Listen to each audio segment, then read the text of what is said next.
And like that, we're back with another Unpacked presented to you by the To Be Fair Show and The G Shit Podcast. It doesn't matter how you feel. oh man, maybe is this the post-election special? Are we donning a new Don? I don't know. I'm gonna leave all the puns to the side. This is freshly off of Donald Trump just now winning the presidential election, and yeah, we have a lot of feelings that are being felt across the United States. So this will be an episode that where we just kind of solely talk through them, the good, the bad, the ugly. Are we going back to slavery? I don't know. Anything is possible. It sounds like when I log on to social media. But before we dive into this topic, Trump has won. Now what? I'd love for our amazing panel to introduce themselves. Starting at the top, G, is that you got red on for a reason or?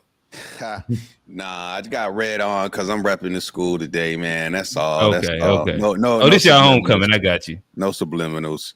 It's G, host of the G Shit Podcast, where we focus on family, friends, finances, freedom, and our future, and fuck everything else. You can check that out wherever you get your podcast. Just search GSHPOD. Ha. Johnny, talk to him. What up? It's your boy Johnny P. 1/3 of the To Be Fair Show. Catch me there Sunday 4:30. Looking forward to this one. Definitely a very interesting, night. But we're gonna talk through it. Looking forward to it. FBA Zone, talk to him. What's good? Trey, I'm just over here looking for another opportunity to intellectually spar with some homies. I love, we're all independent. So unlike, talking to, a lot of, liberals and everything like that, or, classic, traditional Democrats, we're able to have like conversations, we may not disagree, but we always, we're always able to have a great discussion. So looking forward to smoking that K-Hop pack tonight. Let's go. And from the home of the Bisons, what's up, Charlotte, everybody? hometown hero. A Black, talk to him. Yo, what's up, everybody? Happy to be here. Crazy time to be alive, but I know we got a lot of good conversation and thoughts about to flow through. So let's get it. All right. So I guess just a temperature filler really quickly. I guess Trump has won. I'd like to know, just from y'all own personal POV, what was your initial reaction and the reaction of those around you? Whether that be social media, like you might have a partner, you might have, friends, family that you communicate with in general. Partner. Let's not necessarily, or a girlfriend or a wife. Is that better? I think that conservatives tend to not like the word partner for some reason. I think that they believe it's like a co-op the word. Let's not get there yet. We got time to get all the way down the funnel of the whys, right? But nonetheless, let's try and keep like 2 minutes on it because I know that this could be its own long-winded thing. But Trump won. What is your initial reaction and the reaction from those around you? Start with you, G. Yeah, man. Initial reaction, I was thinking that this was going to be the outcome the majority of the time. I do feel like more recently in the past few days leading up to the election, there was a lot of media trying to suggest that Kamala had a way stronger foothold on things than what she actually did with the Iowa poll. They tried to market that and some things and say, oh, she's doing so well. She ended up losing Iowa by a pretty significant chunk. So, I always thought that the Democrats just ruined this from the start. I didn't feel like they put themselves in position to really win anything on the when Biden chose to run again for president, and that's really was downhill from there for them. And then in terms of reaction, man, I see a lot of strong reactions, man. Emotions are high. People are fearful, concerned, worried, especially women. I have to say that's where I'm hearing most of the reaction from. And look, I'm not a woman. I don't really know what how they feel about abortion in their bodies and stuff like that. Like I don't know how how much that means. I don't relate to it as much, right? But that's another losing point on Democrats. They thought abortion was going to be a number one item, ended up being like lower on people's lists, and that's what they were kind of harping on the whole time. So I see a lot of educated folks hurt, I will say, and a lot of women are hurt. And if you listen to the educated folks and the women on social media, like the world is going to be over here shortly. Gotcha, Johnny. I think it wasn't a surprise what happened if you was, looking and paying attention. Like me, as a true centrist, I really didn't have too much of a reaction to it. I think we just gotta, keep on pushing. At the end of the day gonna end, like my girl Glow say. But I definitely seen the reactions. People around me, it was just somber. I've seen happy. I've seen celebrations too. Definitely at work. My boy Trey down here turned. So it's interesting. I'm in the middle. I'm still looking to see, which way we gonna go. I definitely think we still got the real work is, starting after today. But So Johnny, I guess just to ask, you mentioned Glow. Did the Glow performance the night before the election, did that tip over the scales for you? nah. FNF didn't do it for you. Nah. Okay. All right. Nah, not at all. Gotcha. Trey, talk to us. Man, I'm probably about to pop this bottle because I'm fired up, and it's because Kamala, or she's old news now. She lost, and I'm a little sad because Trump won, because like John said before, like it's really sad that he's the best, like as far as like his policies and who was on the ticket.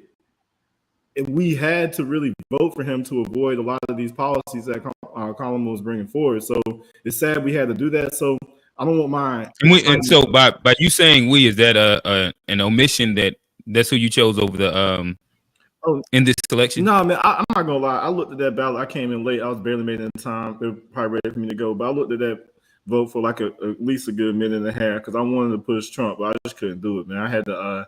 I voted brother Dr. Cornel West, president. Okay, so gotcha. Kind of threw away my vote, but he was the only black person on the ticket, or especially FBA on the ticket. So feel like we can hold him accountable. I saw him speak at USC when I was there, and he's in favor of reparations. So, and then I don't want to reward bad behavior because I don't like the people that are around Trump, but I don't like the people that are around Kamala either. So that was kind of a wash. But the main thing is just showing up and being a black person that did not vote against the Democrat, because the main goal of this election was to train the Democrats that they cannot take us for granted. Like, you can't sit on the couch and say, I'm not going to do anything that's only going to help black people. No. And then like expect us to just get together and line up and then carry her, because black people, if we had that same energy we had for Obama, I think we could have swung some of these swing states for her, but a lot of us just didn't show up. So, that was my main goal in the election. That's why I'm excited, because we're kind of getting off of this like this treadmill, like going nowhere, where we don't ask for anything for our vote, and then we just train them. We train them for generation after generation that they don't have to give us anything. So this time in the election, I'm so excited because it may take them one more election, but like once we make a new policy where you have to give us something or else you can't depend on our vote, you can't shame us, you can't call us misogynist, none of that stuff, then that's in the right direction. So, gotcha. A Black, talk to us. Yeah, I heard somebody might have took a day off just to troll him. I don't know. I heard that through the grapevine. It might not be true. I don't know. Talk to us. I already knew going into the workplace it's gonna be a lot of sad people, a lot of the same stuff. Also, I didn't really want to be around that because I'm not as empathetic as I feel like a lot of people need, and I just like, well, let me just take the day off too, so I don't be insensitive towards you. But my reaction was like, I wasn't surprised. Like I told niggas, like, live in this microwave trendy culture where people just pay attention for a short amount of time, but if you've been paying attention throughout this whole process, a lot of people are not really surprised. Like this thing been lost from the jump. Like you can't say this dude is an attack on democracy and you don't give people the chance to choose their Democratic nominee. And like we've been telling you, the nigga was old for almost 2 years and to get Biden and let's find a new replacement. And all of them got in line and was talking about his health is cool, he's sharp, he's wit, and then boom, that shit deteriorated so fast they had to pivot. But the first red flag was installing her and you didn't give people the choice. That turned off people. And then you get her in there and this comes to zero focus on Black men, Latinos, white women, and white men are still the biggest voting bloc. So when you out here parading Megans and Glorillas, I see, what do you think you're doing to white women's security level? They thinking, is this the country's going to become the fucking BET Awards? And so the surprise. Hey, Black. I think you about to empty the whole clip. I want you to save some of it. Just save some of it. You emptying the clip though. I listen. G said that you was going to try and go for 50. I can see it already. All right. So it sounds like, generally speaking, you also were saying that the social media impact as well that you're seeing around you. You wasn't as empathetic, and it was kind of sad. Yeah, the social media thing, because I think it was a lot of surprise because the support is loud on social media, but as you see, the other side had a lot of support too. But when you're being bullied, when you're being chastised for your opinion, you stay quiet. So everyone's like, who voted for him? Lots of people, but they didn't feel safe enough to dialogue with y'all, so they get quiet and they went and decided their vote while everybody was rah-rah online. But that's a small portion of people online, bullshit. And so I think they got kind of caught in that social media hype of her winning the social media wars in their circles and their algorithms. But the world is much broader and bigger, and a lot of people wasn't fucking with a lot of the things that was happening, So I mean, and then with the women, you got women who didn't vote. A lot of women, they voted.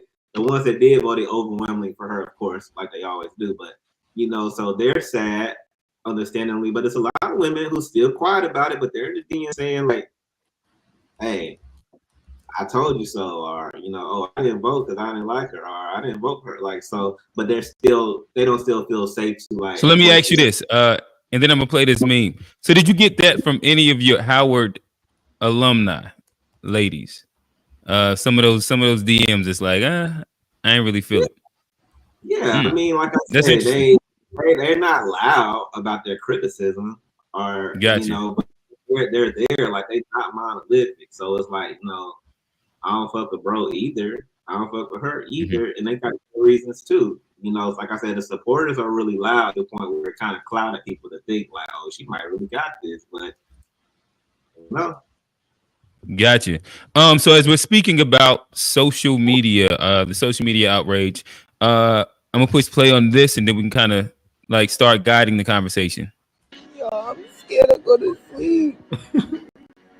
I might wake up a motherfucking slave. Yo, and this is one of the main reasons I've been going in since day one. We ain't got to go into shout out to Derek, what is it? Derek Grace. But yeah, nonetheless, I guess I'll ask this question. You did, if you just had a black Facebook, you probably started and you woke up to a lot of something that might not have been in video form, but I've seen a lot of posts that echoed very similar sentiments. So let me ask y'all right. Let me ask y'all this. Did we put the stakes too high inside this? And will this be the last vote or die election? I mean, I think obviously on both sides, I think that was part of the divisiveness that they used was if this doesn't happen, the country's over the fascists. And I think that was part of the sale on both sides. And I think black people, again, fell for it. And like I said, there's always another side and there's always the next day. And I don't think, we can get too caught up because we had 45. This is just 47. Got it. I don't know how you can say the stakes are too high when Kamala's like agenda was so destructive. Like, that's the main reason I'm excited, because she had like no plans of slowing the flow of migrants through the border, like none at all. Like she was gonna. So I guess Trey, to kind of direct you towards where I'm speaking, by saying the stakes is too high. I think that you've heard multiple times like he is a direct threat to democracy. He is a fascist leader. He's going to turn America into a dictatorship. Like it's he like if he gets elected, they're going to bring back slavery. That they're going to outlaw federal abortion. Like these big sweeping things that kind of went through the realms of hearsay and rhetoric. That if you turned on almost any black platform, they made it seem as though if he was elected, it's going to turn to 1700s again, almost immediately. And that's what I mean by like, are we putting the stakes too high with just individual, like presidential elections, even at that? That's more so what I mean. Yeah. So you're talking more about the fear mongering, not so much the actual policies, the ramifications of the policies, not like, just like kind of like when they put a little extra on some things. Yes, yeah. Like there's a difference between saying, I don't like that immigration policy, and he's going to be he or she's going to be a dictator, or they're not going to, they're going to start another riot for the if they lose the election. It's going to be a bloodbath, and that person is doing Hitler style fucking like y'all heard all the rhetoric Hitler like Nazi style performance. I forget what the rallies. There we go, rallies. I don't know what you're saying. But yeah, so more so that's what I'm saying. Like the big letdown leads to a woman online saying, I don't want to go to sleep because I don't want to be a slave. I got you. Now I understand. Yeah. So if I think in that regards, this was good because I'm kind of disappointed that so many people believe that, even though we have a constitution, even though we have all these other things, even though we survived way worse, even though we've seen them in office 4 years already, they believe that they must vote for Kamala regardless of policy, just because they thought that Trump was going to bring back slavery. So this is, with him back in power again, this is an opportunity for people to, I hope they remember like what they really said would happen. So when it doesn't happen, they recognize that these politicians will lie and try to get you emotionally wild up, because that's how they deal with black people. They try to appeal to our emotions. They try to bring in entertainers and shame us, like ancestors shame us into voting for one party without considering the policy. So we become like this like political like plantation property. So and then they use that through, it's almost like, oh, you don't want to leave Massa Biden's plantation, because down in Massa Trump plantation, they'll do you way worse. And that type of mentality where it's the same, tactic that they've always been using. So this election is that's another reason why I'm like popping balls and so excited, is because we're seeing more people, especially I guess the youth, not fall for that. Like G said, educated and women. I'll say also like elderly and LGBTQ, and maybe like the black immigrant class. But other than that, I didn't really see too many like young straight black American men who weren't involved in any Greek organization. I didn't see one person in that group that was pro Kamala. No, I've seen enough of them for sure. There was yeah. Nah, Facebook's is a panda fest right now for sure. But you can't tell like a black immigrant, like you've already said that. So all right, you don't know. I'm not about to get into the back and forth with you. Yeah, it's all right. Just to be fair. Okay, listen, hey, we'll just go with that one. I know a bunch of black immigrants. Who has not went? Hey, Black, talk to us.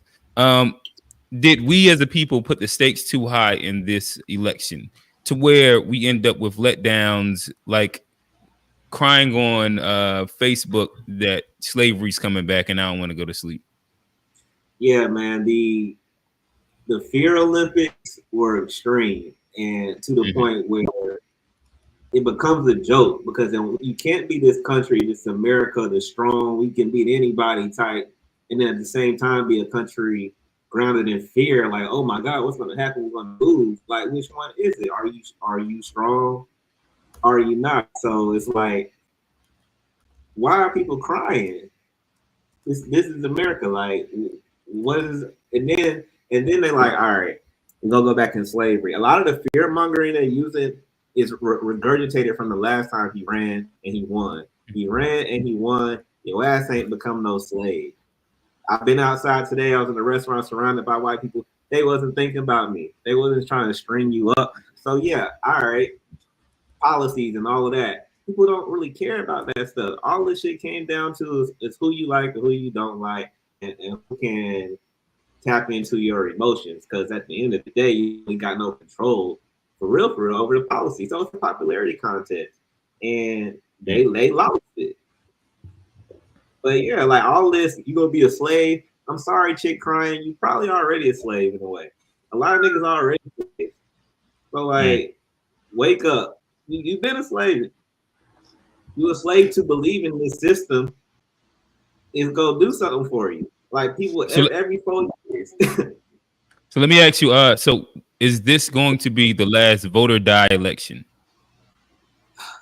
Man, as long as it's gonna be sheep, it's gonna be repeated. And sadly, in 4 years, it's gonna be on the same shit.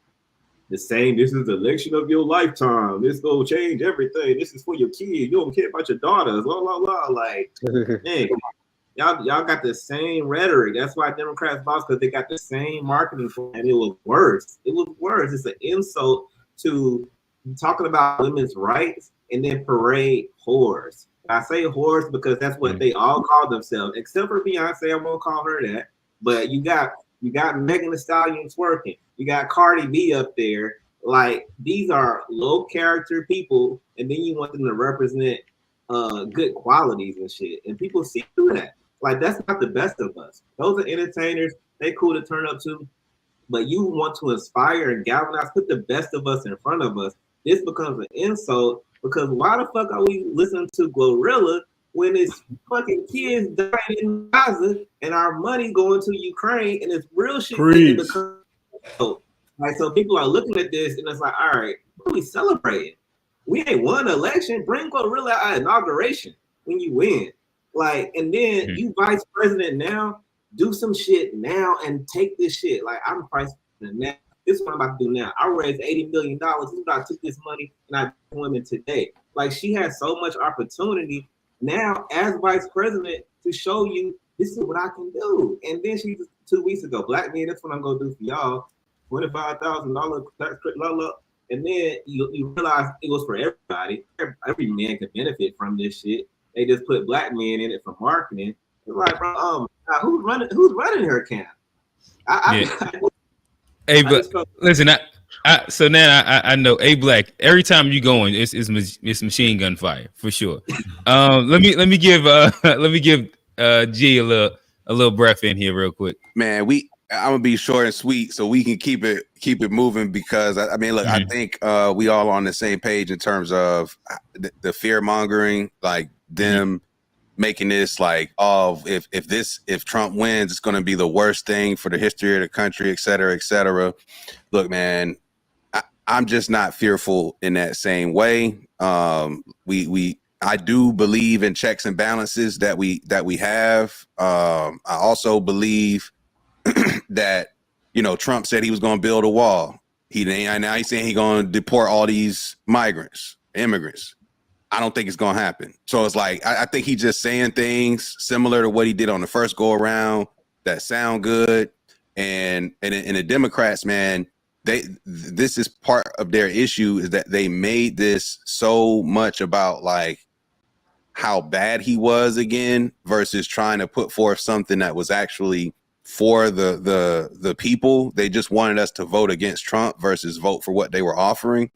And that fear game made, I think, too many people, they bought into that narrative, and that's why they're feeling how they're feeling today, when in reality, you know, as North Carolinians, like we all went to vote, but the more important vote was probably for governor to our day-to-day livelihood than it was for President Trump. You feel what I'm saying? So right.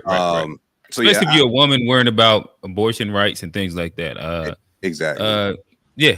But yeah, I guess as we kind of segue, I would also say yes, I think that it has become way too hyperbolic. I hope that this is the last vote or die type of thing. But I also think that it is cause for critique of how we respond even on social media. And like everybody probably has seen the whole, if you voted for Trump, I'm blocking you out and just unfriended XYZ amount of people. And I think what ends up happening is that we miss out on actually hearing about what people's grievances and issues are because of we just play the witch hunt and demonizing game. But I guess before we get off of Trump in general, I got two more questions. I guess we'll first start off with this one. Hypothetically, or what your real belief is, what's the most dangerous thing about a Trump presidency to you?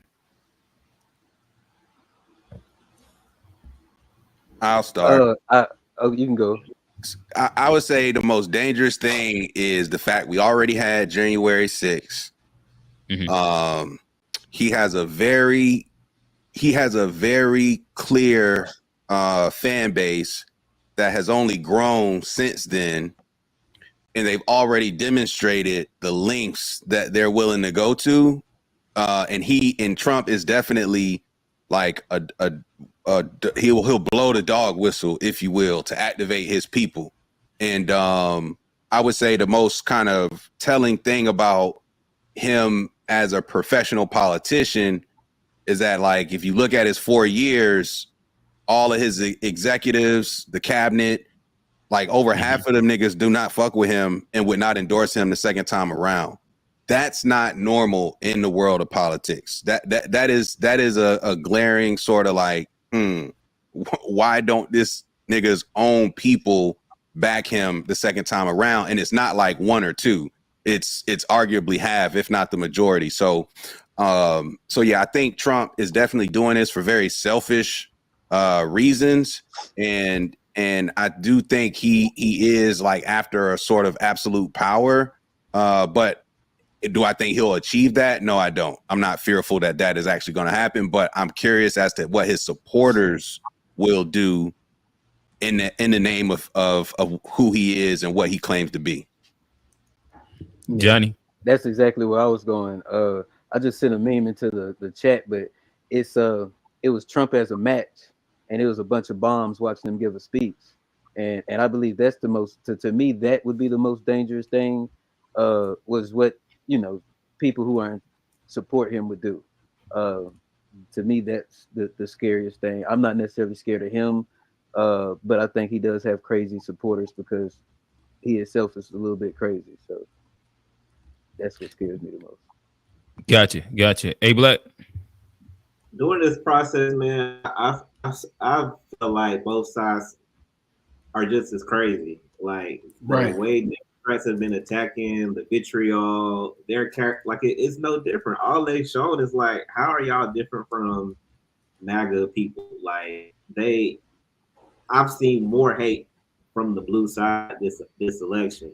And I wanted to comment on one of the comments in the chat from my last thing about Kamala being vice president and doing something now. And then they always respond like, oh, vice president can't do this and they can't do that. Or the Democrats can't do this because it's like always they're powerless. Why are we so hyped she vice president if she vice president and she can't do nothing as vice president? Like, or why are we voting Democrats in if when they get in, their only excuse is, oh, Republicans blocked it. Then y'all are fucking powerless. We just don't even need to vote for y'all at all because when they get in, they get shit done. Maybe the Democrats are secret Republicans or something. But I wanted to comment on that because it's always excuses for Democrat political people when they can't get something done. But when it's a Republican, they put all the blame on them. When they do shit right or wrong, it's all on them. But Kamala can't do nothing as VP because oh, she over the Senate, or she don't really have power, blah blah blah. And what do we hype about? What is she just a symbolic position? Are you gonna really tell me the vice president can't do shit? Got it. Trey, landed. Well, I'll just to respond to, I guess, John, I think the establishment doesn't like Trump because he's non-establishment more so than like their character is better than his. Like, I think Trump is probably more patriotic than like a Mitch McConnell, who's definitely just there to line his pockets. Because even Trump's rhetoric is consistently like pro-America. So like my biggest fear is what potential fear of what could happen with Trump is, one, he has a lot of overly zealous his base, and a lot of them are suspected white supremacist type, to where they could, but at the same time that he's been in office before, so that it's just hard for me to really take that seriously because of there's nothing like experience to make you to give you like reassurance. And I think both sides have crazy supporters, like A Black was saying, but I would say the left is even crazier and more authoritarian because it's the left that's talking about shutting down podcasts like this that they deem as misinformation and making forced vaccines and stuff like that. And I'm not cutting you off. I guess I did want to redirect, and I might be redirecting back to A Black as well, because I can't remember if you answered it. I know right now you're airing grievances off on the left to you, or is this like a notation that you don't really see anything dangerous about, or possibly dangerous about, an upcoming Trump presidency? I'll start back with you, Trey, and then go to A Black. Is there a thing, or is it? You kind of is, politics as usual. I think we've avoided danger because there were no new wars under Trump. Trump, again, he wasn't forcing vaccines. He wasn't trying to have a ministry of misinformation. The authoritarian things that they try to put on Trump. But can you not answer the question like Kamala? Like, can you answer the question, then give the explanation? The question was, is there anything to fear? What's the most dangerous thing about a Trump presidency? That's the question. Well, anything I can think of the most dangerous is less dangerous than Kamala. But if I had to say the most dangerous thing, I would say his base. But I'm not really concerned about them. Or if they try to, like, they've been trying to assassinate him so many times. If they're successful with that, then that could be that could lead to some like domestic turmoil and things like that. But I'm not really, Trump doesn't like scare me at all. A Black.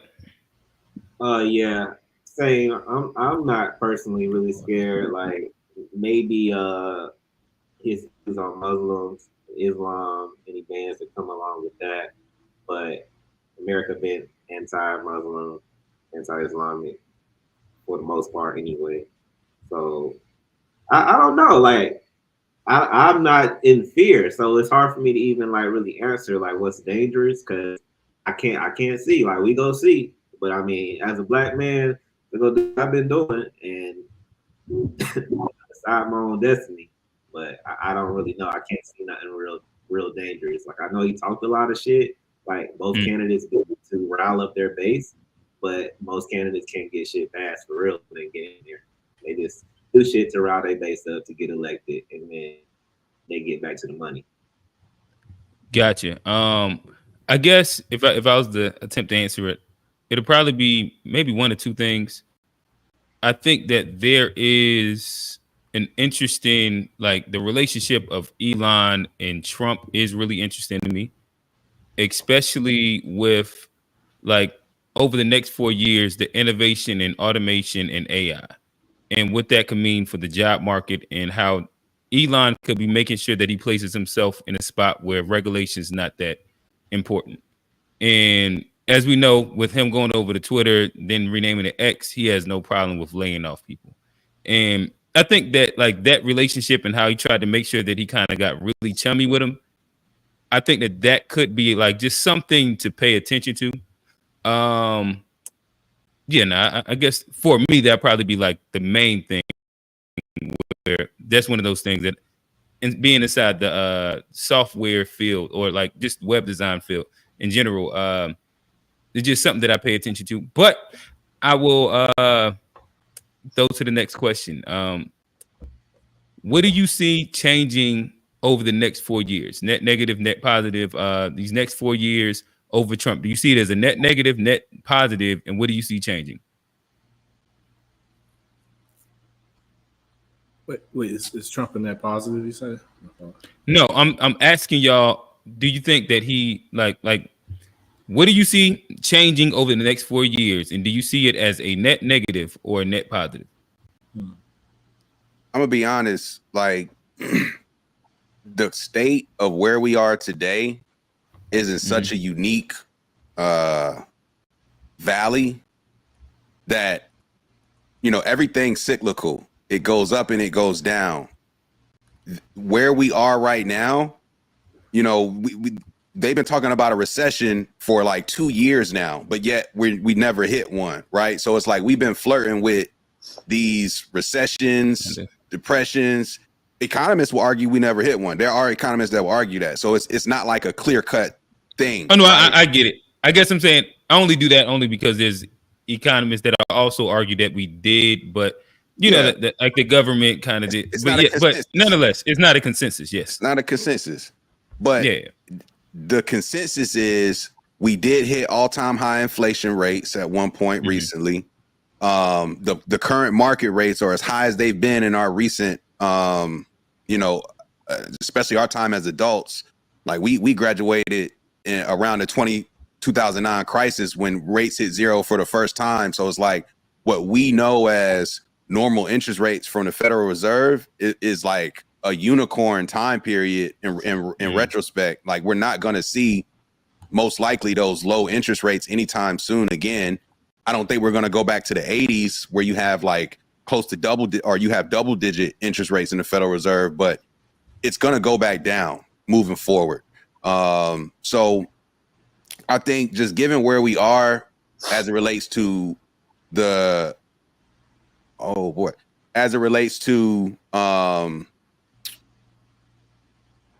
perception of the border, as it relates to the perception of our economy, these things will only improve over the next 4 years due to the cyclical nature of how things work. And that's why I'm not as concerned. Got you. Who else? Johnny? Yeah, I think like G was saying, I think like the economy and thing, it's a almost a self-correcting thing. So do you see? And I guess you didn't answer it either. Net negative, net positive, but it sounds you kind of answered it in that. But I'll restate it just to make sure that the questions refresh in your mind.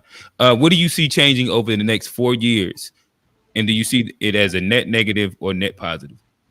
I definitely like 4 years. I think the economy is going to be back to pre-COVID, levels. I think, at least I'm hoping. I think Black people under Trump, I think a challenge always brings Black people closer together. So I think us having like a common, a perceived common enemy, I think that'd definitely be a welcome for Black people. I think we would get, come together with more unity. I think it'll only force us to rely on each other and kind of fix the union in our community. Gotcha. So net negative, net positive. What do you land at? Positive. Okay. It'll be a good thing. Okay. Trey, I'll re-ask the question. What do you see changing over the next 4 years? And do you see it as a net negative or a net positive? Thanks for all over you re-ask the question. So I think it would be definitely be a net positive, especially when we weigh in like the direction we were going, because we have to, we're gonna improve, and then comparing to where like the decline that we were on, like man, we seriously dodged a bullet here, because like the Democrats are really trying to convince American people like to turn a blind eye to this migrant crisis, which Trump has whether we believe he will or will not do what he says he's going to do, at least he says he will, and he's very vocal about making that happen. He's even said some specific strategies he would go about accomplishing that. So I think that alone will be very good for our nation. And also how I think he's a much better negotiator. He always brings up how Kamala, when she went to Ukraine to negotiate, they immediately started fighting as soon as she left. Versus when Trump was in office, he was dragging out with Zelensky, trying to get them to investigate Hunter Biden. And then we later found out that the Hunter laptop was real, even though during the last election they said it was fake. So that's another example of the media lying. So I think Trump, he's also trying to pull out of NATO, and a lot of this thing that's happening in Ukraine is because of NATO's aggression by pushing up to Russia. So I think Trump is more likely to bring about like peace as far as our involvement, like globally. Like, look at everything. As soon as the Democrats got in office, it's wars everywhere. So between the economy and between global conflicts, just that alone, I think Trump will be a net positive by far. Okay, gotcha. Hey, Black, what do you see changing over the next 4 years? And will it be a net negative or net positive? Similar responses. I feel like it'll be more of a net positive on the international side. I don't think we're going to be giving much more money out to Ukraine, to maybe Israel, but I don't think they'll get as much as they've been getting, like large lump sum. So I don't know how that's going to affect things in Russia when they're not arming Ukraine no more. I think economy-wise, it will be a net positive. I don't really know how the elections and this correlates with the stock market, but all our reports I've been seeing is things have been up. Like, people in that sector are celebrating. Apparently, Trump is good for the stock market. So, things have been up on that end. So I think eventually that will trickle down to our economy. And I feel like he'll start putting the money back into us versus like kind of sending it out foreign wise. But I really don't know. Mm-hmm. I don't know. Too soon to tell. But I can't really say positive or negative, but I guess positive. I'm a more positive person, so I'm gonna be good. We gonna be good. Gotcha. Yeah, I guess, I don't know. I know that the other thing that I would have said that could be dangerous about like the Trump economy would be the 20% plus on tariffs and how that actually can impact inflation in our economy in general. In which, just the way tariffs work, and then bringing back American jobs of like basic manufacturing back to America, and what that also could mean to the economy. I don't know, like, as I see his plan right now, it's hard to see where it specifically will be like a really positive. I'm not necessarily going to go on the ledge and say that it'll be negative right now. I'm probably going. If I had to, if I didn't take the fence sitting approach, I'd probably say net negative, but not inside like the biggest margin. Just because I think that the tariffs is going to be such an interesting, tricky thing, and depending on how he wants to levy his power, it could kind of get out of hand. But we have a decent amount into the chat. I'd like to say first, we are streaming on 2 different platforms, the G-ish podcast and the To Be Fair show. Super chat, super thanks are available. Again, as y'all see, more times than not, I think our panelists have it. They have their cash apps inside their profiles. If you agree with a panelist, show them some love. Hit a cash app. And I guess now is probably a good time to segue. We've talked a little bit about kind of Trump winning, the fear mongering. Should we be scared? Are we overreacting in general? I guess I would like to start segueing our conversation over to a little bit of the Kamala side of the conversation. A lot of people are asking, like, how did Trump get more votes than he got last time? Well, here's the answer.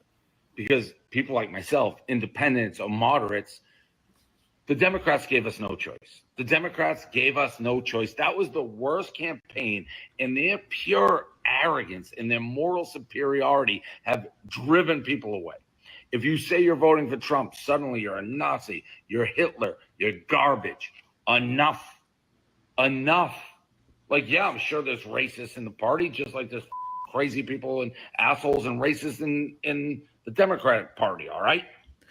All right, so I'll lead that to our segue question. Did Trump win it or did she lose it? Man, she definitely lost that. Man, if you can't be the man that has all these felonies running in and out of court, he did. They try to put a coup on all that other type of stuff. If you can't be this man with all this rhetoric, then that's a indictment on you as a candidate and on the party you represent, because this should have been a layup. And then again, also, if Trump can't beat Kamala, who didn't put hardly any policies on her website, she can barely make it through an interview. And she has a crazy track record in California with like prosecutions, and not to mention the whole Willie Brown, when we bring the morality into the question, anything like that. If Trump can't beat her, that's an indictment on him as well. This was, yeah, Trump won, but I think America kind of lost, but we didn't lose as bad as we would have lost if Kamala would have won. Yeah. Gotcha. Go ahead, A-Black. Listen. I'm saying, yeah, I think Trump won it only because I don't think she had enough time to really build a strong thing. Like, I can't really remember no time in history where nobody's had like that short amount of time to get a campaign going. So I feel like it was rushed, it was frantic, and because of that, it introduced a lot of elements to turn people off. It created the energy, like the dudes just said in the clip, the moral superiority thing. Like, people are literally bullying people just for having alternative thought. You might not even said your choice yet, but if you're just having a different thought, like you're a Trump supporter, you're this and that, and you, after a while, that people grow resentment. I'm just not voting this because I don't like how y'all are doing my thought right now. You're bullying me, you chastising, and it was just like meanness for real. Like, why are you not educating people? Why are you not showing them these facts that you claim to have, but you don't never show? It's just like they turn a lot of people off because it's like, y'all can't be talking about morality and then the people that y'all put in front of us are immoral people. It was just like a lot of hypocrisy in their campaign. And but yeah, I think he won it just because she didn't really have time to have a fair fight really against him in time wise. Like, it was Joe Biden, oh shit, Kamala, we're scrambling, and now we're here. You know, she got beat bad because we didn't give people the chance to choose. So that's where they fucked up. You think she would have done better with more time? I think she would have lost worse because the more she talked, it seemed like. I think she could have done better more time, but I think it was already over when they didn't allow people to choose. Because when you remember the primaries, the first time, I don't think she came in top 3. You know, like, so there hasn't been a lot of love for her. So you kind of like you do that. They pick her as vice president for optics because of Joe Biden. Oh, white man, we need this black fresh HBCU grad optics because she was against Joe Biden. She was believing his accusers and all of this stuff. And then fast forward, you know, they got scrambled and put her in office, but people never voted for her. So she already was kind of losing from the jump because it's like nobody chooses you. We kind of having to force. We voted against Trump. We're not voting for Kamala, and I think that's really a lot of her supporters was like just anti-Trump, not really pro-Kamala. We would have voted for anybody that's Democrat, and we just got her, so whatever. But a lot of people was like, nah, we not voting for her because we ain't choose her. We don't fuck with him, but we ain't choose her. That's all it came down to. Nah, so basically, if she had more time, she wouldn't have even been a candidate at all. My bad. More than likely. I think if they would have had primaries and put new people in there, I don't think she would have won the primary. I don't think she would be a strong enough candidate yet. G, let me ask you. So did Trump win it or did Kamala lose it? What is your thoughts? Yeah, man, I think I agree more with A Black was saying here. I don't think Kamala lost it. The Democrats lost it with just the whole Or really, honestly, like Biden, like is just Biden and Trump are on the same scale. One is just a different temperature than the other. They're the same thing.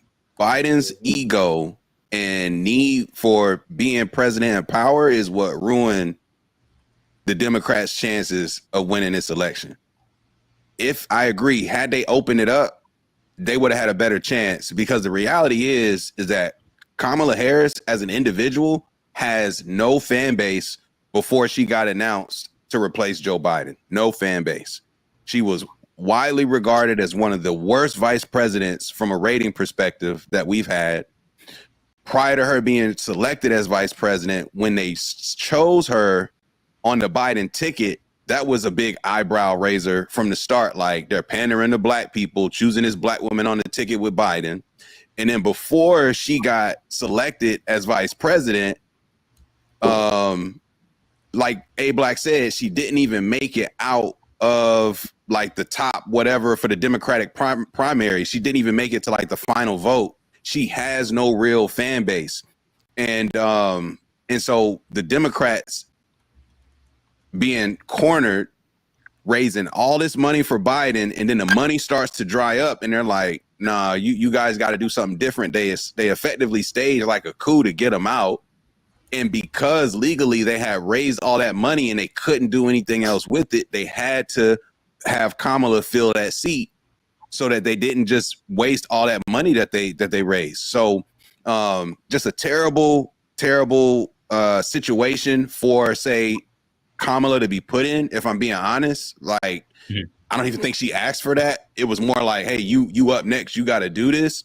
But I would say it's not really on her more so than it is on how the party went about this from the start. But even more specifically, Joe Biden is no different than Donald Trump in terms of their ego and their need for power, and their the fact that they don't want to relinquish that power, that unwillingness to concede. Correct. Biden right, didn't even speak in Pennsylvania for Kamala. Think about that. That's that nigga's home state. He didn't even speak in Pennsylvania, and that was like the key to the whole thing was Pennsylvania. Who's gonna win Pennsylvania? This nigga did not even speak. And which, if she also was just smart, she'd have got the Shapiro cat that was the governor. Another misstep. She should have got the governor of Pennsylvania. But we'll have a full conversation about what we believe perceived she did wrong. Yeah, bring that back but up, do want to answer to or read out the super chat really quickly. $5 shout out to Alex Orange. Says, let me guess, getting reparations no longer a priority, right? Now that Trump is in, getting rid of immigrants is more important than a check now. Trey, I'll direct that to you. I'll give you a quick, give you a minute, then I'm gonna throw it to Johnny for him to answer the question. Man, the Democrats love to do that, bro. Like, they want to tell us that Trump's not going to give us reparations. Meanwhile, they're not planning on giving us reparations either. They'll work with Gavin Newsom to kill a Democratic bill, even though the Democrats have the House, have the Senate, and they also have the governor, and they'll kill a reparations bill and tell us not to vote for Trump because Trump's not going to do reparations. So, like, we're not falling for that anymore, bro. So the second priority, if immigration isn't an option this election, is either one, not get involved with the system, like delegitimize it. You know, if they're not going to give us anything, then why would we bother? The second option is, I think immigration is the second highest priority for Black people, because immigration typically, if we're forced to the bottom economically, we're going to be the most impacted by immigration. So that is as close to a tangible as we'll get, especially if the immigrants and migrants and everything, they don't have any, like, we aren't looking out for us. So why does it bother us, or why do we? I don't like if it benefits us to deport them, then, like, you can't shame us for not looking out for our own best interest. That's a slave mentality, when you're expected to do things that benefit other people and it don't benefit you, and you get shamed for not following along. So no, man, nobody's giving us reparations. So yes, deport them. Gotcha. Johnny, did Trump win it or did she lose it? I think she definitely lost it. But like the panelists said, I think she didn't have a fair fight. I think the Democratic Party more so lost the election than it all being solely Kamala's fault. I think she gave it an effort. I think there's things she could have did better. She could have had better policies. She could have, did stuff earlier. But I think the Democratic Party fumbled the transition from Joe Biden to Kamala. I think or Joe Biden to whoever, possibly a better candidate that would have pushed Trump a little harder. So, not Kamala, but I think the whole Democratic Party dropped the ball on this. Gotcha. Okay. So I guess now as we start segueing, I'm gonna play a couple memes that the panel sent in, and then we'll kind of build our conversation around what did she do wrong.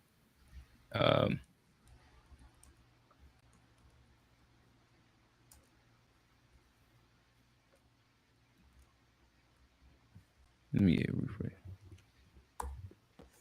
Do y'all remember when y'all was kids and you did something wrong and your parents said, we're going to talk about this tomorrow? White women, we're going to talk about this tomorrow.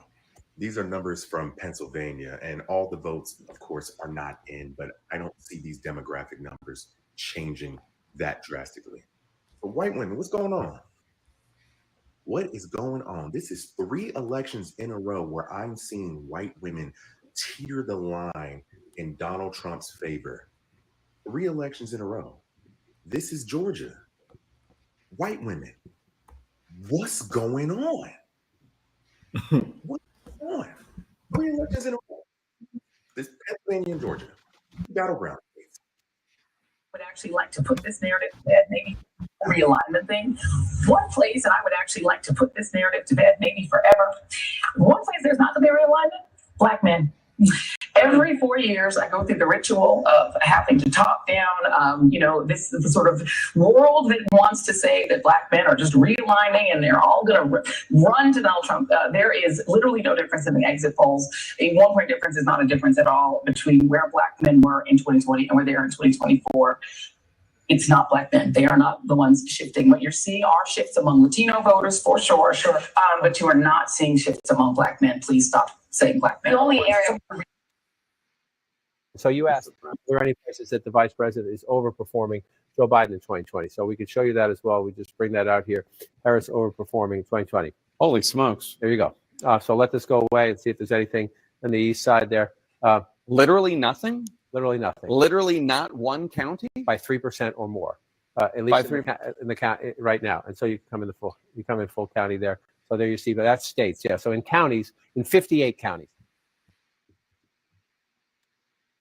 The one there are so many questions for the Democrats to answer, but one of them, the one that I just saw that's going to be staring them in the face for some time if they don't do something about it, is that 45% of Hispanics voted for Donald Trump. 45. We've all been talking about a new Republican Party. There needs to be a new Republican Party. This morning, this is about as bleak as any time for Democrats since the so-called 1984 San Francisco Democrats. It's time for the Democrats to take a good, long, hard look at how this happened. And if they just say Trump bad, Democrats virtuous, they're going to keep losing because this, again, is so widespread. This is not about just Donald Trump. This is about the Democratic Party and being radically disconnected from the rest of the country. Look at the map. All right, and I got one last one. One of them is the youth vote traditionally goes to the Democrats, not so much in this one. Yeah, big movement here. Let's call up the exit polls from last night. Take a look. Okay. Voters under 30. And we got here a comparison to what happened last night and what happened 4 years ago. So last night, now, Democrats still won. We say Democratic candidate because it was Harris last night, Biden in 2020. So Harris wins the youth vote by 13 points. But 4 years ago, Joe Biden won it by 24 points. So basically got cut in half. And the other interesting part about this is overall, we had a gender gap last night, but it wasn't as big as people were expecting it to be.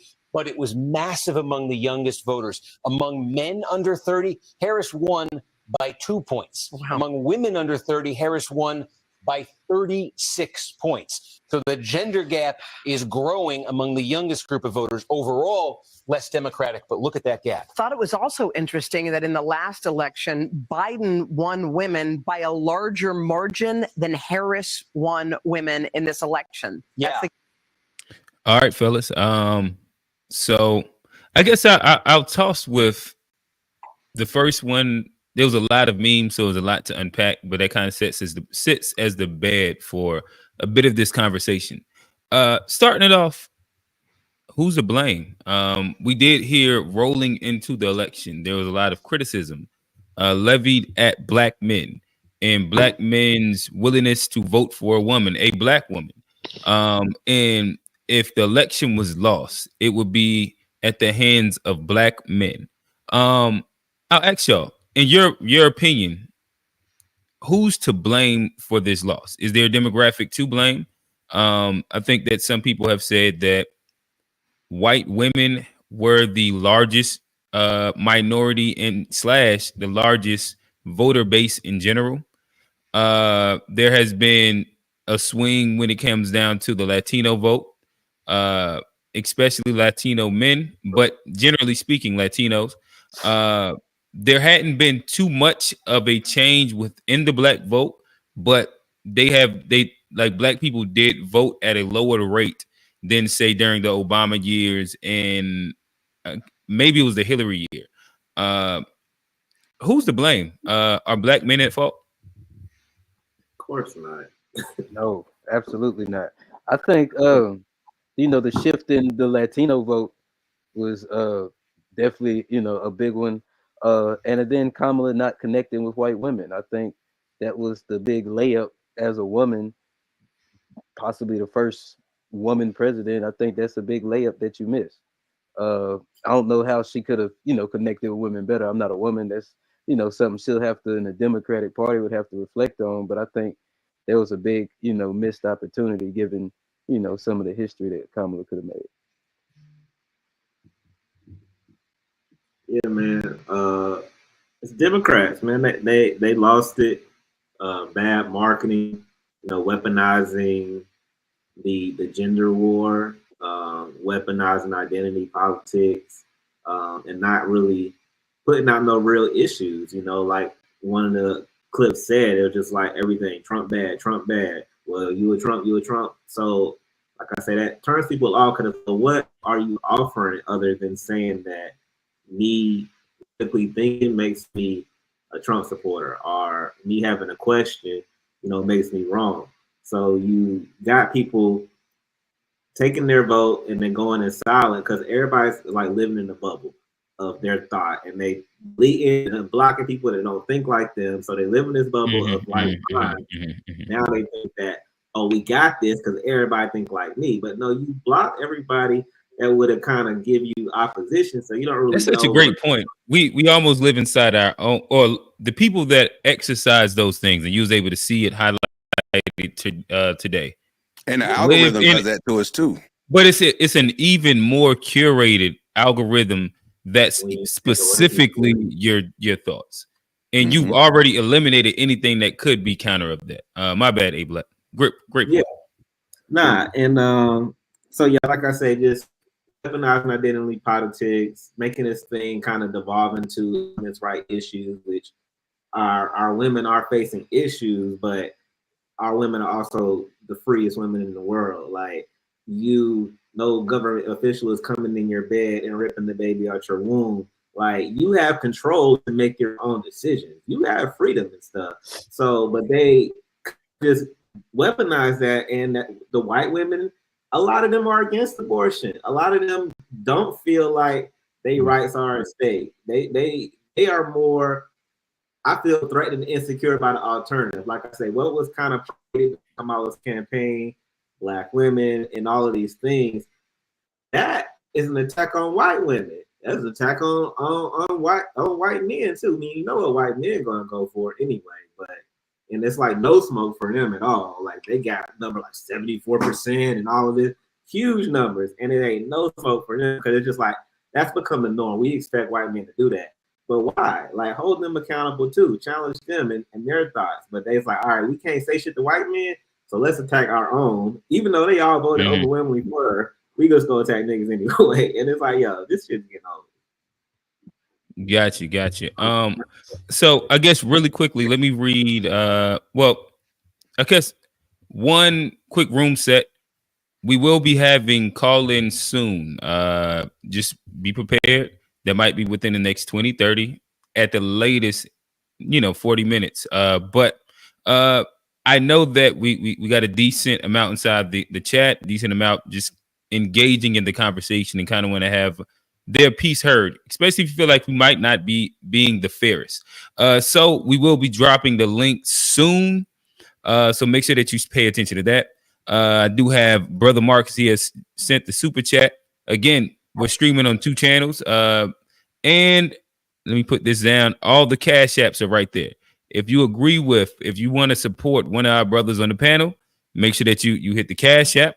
To Be Fair Show is streaming. Super chat XYZ. G-ish Pod is streaming. Super chat XYZ. With that said, Brother Marcus asks, who y'all vote for? Making excuses for that Greek. I don't know. Does anybody want to speak to who they voted for? If not, it's cool if you don't want to. Election is It's over. quiet on the panel.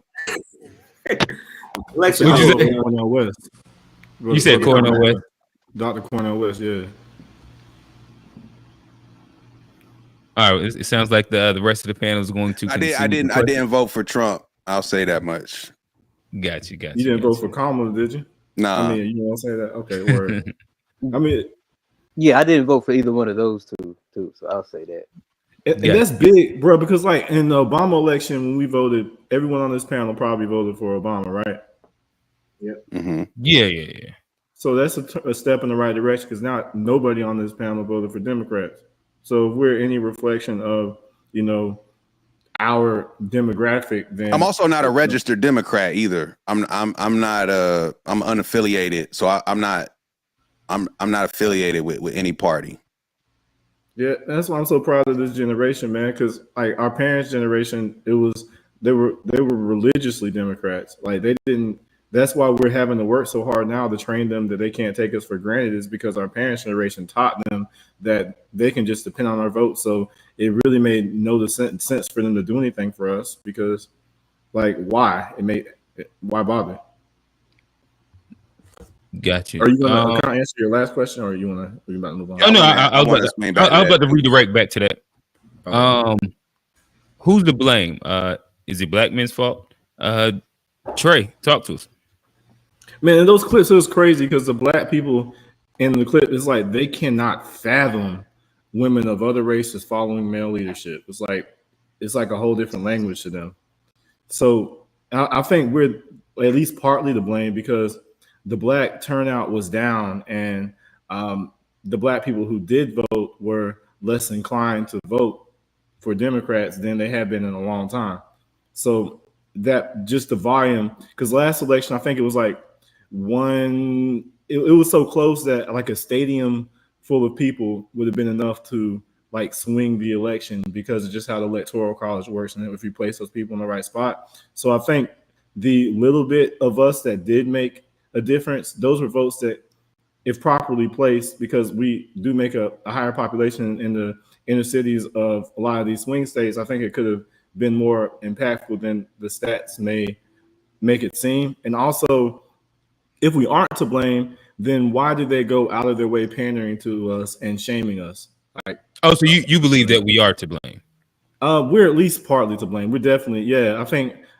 But for you, that's like a sense of pride to be to blame. I mean, it is part. I do take pride in being the blame, but it's not just like a delusional pride. I can justify the pride in us being the blame because, again, if we believe in Kamala, like the way we believe in Obama, we could have swung this election, but a lot of us decided to sit this one out, or either go third party, or either vote Trump. And they say we're only 13%, but that's a little hard to believe the way they like kind of pander to us, and they always talk about our vote. Like, why would they really talk about the black male vote if it's only like 6% of the population? Because it's a significantly more percentage of Democratic votes. That's the reason why. Because we vote in the block. We like, you got to win the black vote significantly to be successful as a Democrat. Really, I don't want to cut you off, so you could go ahead. I mean, no, I'm okay with the back and forth because that's kind of what I was saying, or maybe I can say it a little better. Like if we're a block vote and then we become unreliable as a block, then that is impactful and partly to blame because she really failed to connect with the black masses. The only people, like the black elites, were on her. Like all the Diddy lists were with her, or maybe coerced. I don't know, but and then a lot of like the intersectional community, she got them. But with Obama, she got all. I mean, he got all of us, and that didn't happen this time around. I think that could have been very helpful. At least made it a much closer election. But this time, like she was so like wildly unpopular that it's difficult to. It was kind of a joint effort. Like she's not a likable person. Like her voice is annoying. She never answers the question. She can't make it through an interview without somebody holding her hand. She never won an election. She depended on the California machine to get her in power over there more so than like her popularity or anything like that. And she also kind of, I mean, it's evident she messed with some dudes who got her some of her positions too. So she never really got anything on her own merit. So she was so it's difficult to take full credit, but I wouldn't just say that we don't deserve any of this blame. And I also don't like how social media seemed like a lot of black men, they were trying to like kind of cop and please, like, oh, it's not our fault, don't blame us. Like, nah, we don't owe nobody. Like, we can vote for how we feel like voting. So if they want to blame us, blame us. Like, we don't. You know what I mean? Like, I mean, numbers wise, it wasn't our fault. Like, fuck it, take the blame. Like, I mean, like most of us still voted for Kamala. Still, I know, but the volume was down though, was it not? I think there was like more voter apathy this time around, especially compared to Obama. A little bit, but I think you saw the swing in like the Latino vote and like the women. I think it. I haven't seen official numbers, but I think that like if we just look at North Carolina, 20% of North Carolina is black. I think 10% of black people in general voted. I think it was like 4% men, 6% women. So even within that, that's around like the average of what nationally people vote. Like we don't have like a heavy voting United States in general. Like that's one of the bad things about just the United States in general is that people don't vote as much as they should. To where it wasn't like crazy off. It wasn't like a drastic drop in it. So I thought the Latinos, I thought they typically have a split vote. So this election, it wasn't anything new. But we voted Democrat upwards of 90% before, haven't we not? Yeah, we have. But I think their swing was fairly big. I think it was like 15% or something like that. Yeah, 12, 15. They had a big swing. So last time they voted 15 for the ones that voted for Biden, 15% less of them voted for Kamala. Yeah. Or voted for Trump. Oh, voted for Trump. Oh, okay. That's the other thing too, because I don't think Trump's votes for us necessarily went high as much too. I mean, high as much either. We just didn't. A lot of us just didn't vote for Kamala, like on this panel. Like nobody even like fessing up to voting for Trump, but nobody said they voted for Kamala. I was surprised by the one meme and the guy, and he mentioned the youth vote that she lost that significantly with him. Like, and that was kind of like alarming to me because I thought she was going to clean up with that. So this is where it's like for me with the original question, it's like one, blaming, like who is it to blame? That is a very democratic way of looking at the results, and that's why they in this position in the first place. They're always trying to blame people for their lack of results. It's like you don't own these votes, you have to earn these votes, and you didn't earn them. So it's not anybody's fault. Like you didn't do good enough. Like, when you're at your job and you don't get the results, good luck telling your boss it's somebody else's fault. You know what I'm saying? Like at the end of the day, you were a politician, you running to win an election, you didn't win. It's your fault. You got to take accountability for what you didn't do correct. And I think looking at white people, like white people are going to be white. So I'm not expecting them to like vote majority out of their best interests. And honestly, if I'm a white person in America, why wouldn't I vote for Trump? If I'm being honest, like he represents more of what I would feel white people would want to, have at the head of the table, in my opinion. Unless you're gay, Unless you're But gay, I'm just saying, generally speaking, because I don't think there's still a lot of that community that did vote for him in certain states too. So I the Caitlyn Jenners of the world, but I don't want to go down a wormhole. But so I think if we're going to look at it through that democratic lens of who to blame, Latin men, and young people, like A Black just said, and low key first time voters. There were less first time voters this time around compared to the first election, or not the first, but the last election. But the majority of first time voters this time around were voting for Donald Trump, which I think is an interesting fact. Like, that's just the reality. The majority of first time voters in America did not, or they did vote for Trump. When you look at that swing of Latino men, like, that is a huge swing compared to the prior. It's like double-digit points. That is remarkable from a political feat. That is crazy. And when you look at young people, like A Black said, this is where podcasts come in handy, because Trump went Aiden Ross. Donald Trump Jr. was on Academics early. Trump went and sat down with Flagrant. Trump went and sat down with Joe Biden. Trump went and sat not Joe Biden, Joe Rogan. Joe Rogan.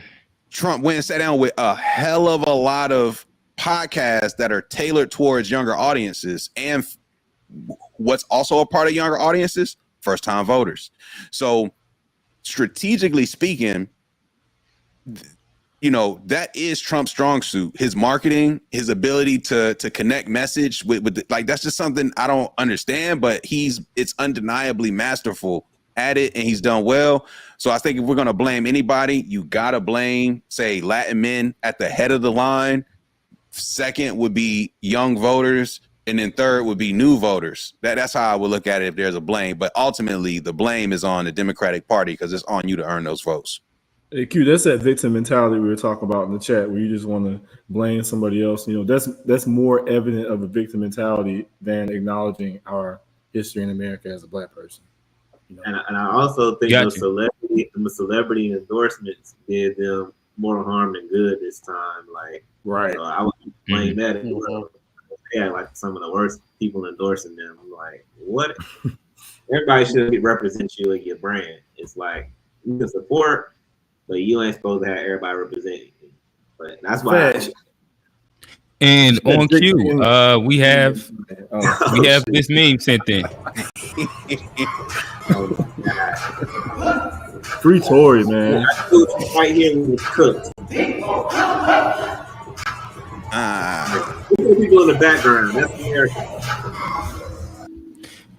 the meme says people are saying this is the reason Kamala lost the election. Y'all want the whites to vote for that? So I guess I'll throw this into the air. Even though I thought, you did make a great point, which we'll get to later, about why the right has been winning. But let's kind of finish this one off with asking, what did she do wrong? And again, we have an example of, again, Megan Thee Stallion. You had Cardi. She brought Cardi B up. She brought Beyonce. She brought Glorilla. There we go. She performed F&F. But as we've spoken about, there has been an issue with voter apathy. As we've spoken about, there has been an issue with identity politics. As G kind of hinted at, better campaigning, making sure that you reach maybe even across the aisle to platforms that reach different voter bases outside of a Club Shay Shay or All the Smoke or Breakfast Club. So I'll ask y'all, what do you think is the big issue? Or what did she do wrong, should I say? Oh my gosh. So what did she do wrong? You just listed it, bro. Yeah, I think it was kind of tough for her to, because a lot of people just wasn't rocking with the Democratic Party no matter what. So I mean, it's hard to say one specific thing. I would say the policies that she did have, she should have put them out there earlier. Talking to black men, she should have, been on that like first day. But outside of that, it was hard to see how she was gonna win either way. So I don't know what she did wrong, except just being a woman, a black woman. That kind of. So you just thought that she was kind of being a black woman was what did it. I think there's a lot of people on that side that we're gonna have trouble voting for a black woman. Who you talking about, Kamala? Yeah. Nah, I kind of, man, I don't like that narrative, man. I feel like I think we had this one sent into the chat. Said, black woman, you can be the most qualified in the room and still ... Yeah, man, you can't. She's an Indian. You're not qualified. You didn't get voted in. Like you didn't go through the process. But like I hate they making this like this anti-woman thing. You got black women making history. People voting blue in areas. Yeah, shout out to the Senate. In House of Reps, you got North Carolina who voted red for Trump and blue for governor. We didn't vote for Mark Robinson. Like so people have sense and shit. They like who they like, but I hate making this. Oh, y'all just don't like women. Y'all not ready for a woman to lead. No, we're not ready for that woman to lead. Like you give Michelle Obama a fair fight with Donald Trump in the same amount of campaign time, she can beat him. But there's still a lot of people that's not going to vote for Michelle Obama for the same reason. There's a lot of people that's not going to vote for Hillary, but they not going to vote for Kamala. Michelle Obama has a real base. She has a real fan base. She would have more people would have turned out to vote if Michelle Obama was in that race versus Kamala. Like we did talk about a drop off. Do you think more people would have came out to vote overall if it was Michelle versus Kamala? I think Michelle would have been a better candidate for sure, but do you think she would have been able to draw enough white women or Latino voters to beat Trump? I think that would still been a tough ask for. I would have Michelle Obama beating Trump, to be honest. But never mind. I would go a little bit to what G talked about earlier, where if I was to give my own personal version of where I think that she dropped the ball at, I think Trump is just a master marketer. And she didn't do the campaigning right, especially with having a shot clock. Where even if you came out strong. No, she came out strong, but then even when she came out strong, she went ghost for almost a month, and everybody was like, "When she gonna do her first interview?" Yep. And then her first interview was her sitting beside, her vice president running mate, and them kind of going over rehearsed questions where. Then it became this big thing about, damn, do she say anything that doesn't sound rehearsed? Can we have just a human interview where she's just not literally just saying rehearsed things and then redirecting everything back to Trump? But yeah, again, to me, when you look at what Trump did do in the last 60 days and what she did, he put on a marketing blitz, and whether good press, bad press, he was going to go to every single place that he could go to that was going to get his name out. He's going to go to McDonald's. She said, my vote is trash. I'm going to go be the trash man. He did everything. In comparison to her, where she wanted Joe Rogan to even though she asked him, she wanted him to capitulate to her schedule. She didn't do any really big podcasts or platforms that weren't black. Outside of maybe she did a little slut podcast. I can't remember the name of it. The Freak Off podcast. And so then it was damn, marketing wise, you didn't reach across the aisle and try and appeal to just your average white consumer. And then that's when you think of damn, you had Taylor Swift. That's white woman Jesus. And you didn't even use her the proper way. And I just think it was really, really bad marketing, in my opinion. I think that's if I was to push one of the buttons and be this will be a primary one, I think that she didn't do enough, and it was a bit of entitlement to think that people are just going to vote for you because of who you are and who people say that you are. And I got that from a lot of her supporters as well. Yeah, you make it sound like Trump was a mastermind. I agree with Amanda Seals until she said, you know, she got invited to meet Kamala and told her to her face that she was disingenuous. And I think that is like the main thing with her campaign is like people over this whole political correctness, this whole thing that politicians do of like, you know, acting like they holier than thou, they never do no wrong. They're so good. They're so like, be real, be yourself. Like, who are you? And like, it just always feel like she needed that Joe Rogan the podcast. She needed that 3-hour podcast. You would ate her alive, bro. But Joe Rogan wasn't looking to eat either one of them alive. But like you could tell that with like the Trump one. She would have hung herself though. Yeah, exactly. Right. Yeah, possibly. That's why she avoided. Like that's why, and I think that's why her team avoided it for her. Like, yeah, they wanted to make sure that they flew him out. They wanted to make it under an hour. I was like, God damn. They were hand holding all of her public announcements. They were super like that shit don't work. Super what's the word? Curated. It was like so. But it was overly curated to a fault. But my bad, A Black. No, I was just saying, like, she just had to be more authentic. Like, America is way more transparent now because of the internet and social media and all the knowledge we have access to. So that whole way of politicking, it didn't work for her. Like, you got to be real and transparent and like show who you really are. Like Trump, whatever you don't like about him, you know who the fuck he is, and that's what resonates with a lot of people. They don't gotta wonder. Crap is always the switcheroo. They present one person and they get in office and they be another one. And people just like, yo, you got opportunity to kind of show who you are. Why are we questioning your identity? Why are we questioning your race and your family? Like, why is this stuff still a question? Because you haven't really been an authentic person. You know, you got tapes and videos of you South Asian and being Indian and being all of these things to win in those areas. And like now, it's like, all right, you're black. Technically, we know you black. We know the one drop rule in America and all of that stuff. But also, what are you culturally? Like, we know you went to HBCU, but we know a lot of others go to HBCUs too. So you are just missing opportunities to be authentic. You like got that gap of like no interviews, like to really touch people, and now you throw on celebrities in people's faces. The Democrats say we gonna make millionaires and millionaires pay their fair share of taxes.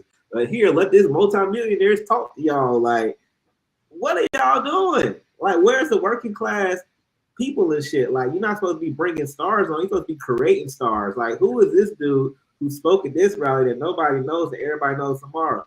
Beyonce don't never talk about no politics. What is she doing there? I'm here as a mother. There's a lot of fucking mothers. What is she doing here?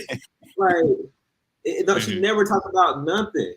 So it's an insult because you make it feel like, all right, I got one of these popular people. Y'all gotta vote for me. I'm the cool What kid. you mean, Hey Black? She got a song called Freedom. What you mean she don't talk about nothing? She didn't even sing it though. We don't pay her to talk. We pay her to sing. That was the Jon Stewart joke. But yeah, Alex Orange. I got a sneaky suspicion. Maybe this is Alex, but they played that freedom. They played that freedom. They played that freedom at the end of her concession speech, which, by the way, as a side note, might have been her best speech in the whole damn campaign when the shit was over. I don't know if y'all heard her give her concession speech at Howard earlier today, but I just heard it. She said her heart was full of. She said her heart was full a couple times, but I do want to speak to this really quickly, where I think that in these conversations often, to give a critique of one, we usually think that means an endorsement of the other, right? Where, to me, Trump was just better at marketing. So yes, Trump, he brought out Trick in Detroit. Like, he brought out Chef G inside New York. He brought out Hulk Hogan during the RNC. Like, he did the thing, but across the board, he just marketed himself better. Not even saying he didn't go down to the low hanging, like he was in McDonald's serving people bare hand fries. Like, like he was like Trump was wilding too, but his marketing worked. And he fed them college players McDonald's too, so it all ties into the brand. Like, he was feeding the national champions McDonald's in the White House. Like, it's all on brand. Like, this nigga's a marketing genius. Like, he is, but we can't act like he didn't have some blunders though. But it's just like Kamala was so. Oh no, he did for sure. That's the point I'm saying. Like, he definitely had his blunders. I think that Kamala just didn't take advantage of opportunities that she should have. Like, to me, I don't see how you do not speak to Joe Rogan, in my opinion. I where, agree. like, I agree. In the first day of the interview, they did 30 million. That was more than all of her interviews in podcasts combined to that point. The biggest I think name at in that media. point, the biggest thing that she did was at like 1.5 or something like that million. So to me, even if it whether it works or it doesn't work, having access to 30 million outside of your base, like, is pivotal, is big, and especially if you're going on like the last week and your last push. To me, I don't see how you drop the ball and feel too entitled to do that, in my opinion. McKee, you gotta understand, she might be the worst public speaking politicians we've seen, like, of all time. I don't even think that she speaks worse than Trump, to be honest. I She think that they speak hold her worse, hand like, too much. She can't. She remember when the teleprompter went off, and then she I don't know if I seen the that. same thing. But I wouldn't say she speaks like better than Trump. Trump is just authentic and she's rehearsed. Like, that's just the difference. Yeah, Trump is witty, he's funny, he's person, like he has a personality. Kamala didn't show personality, she didn't show charisma, she didn't really show I agree with all these things. Yeah. any of those things. Whereas Trump, She felt like a robot. Yeah, exactly. What politician does, like, there's no politician that you can say put those qualities on that they put in front of a microphone all the time. Like, she, some, yeah. Like, even give me like an example.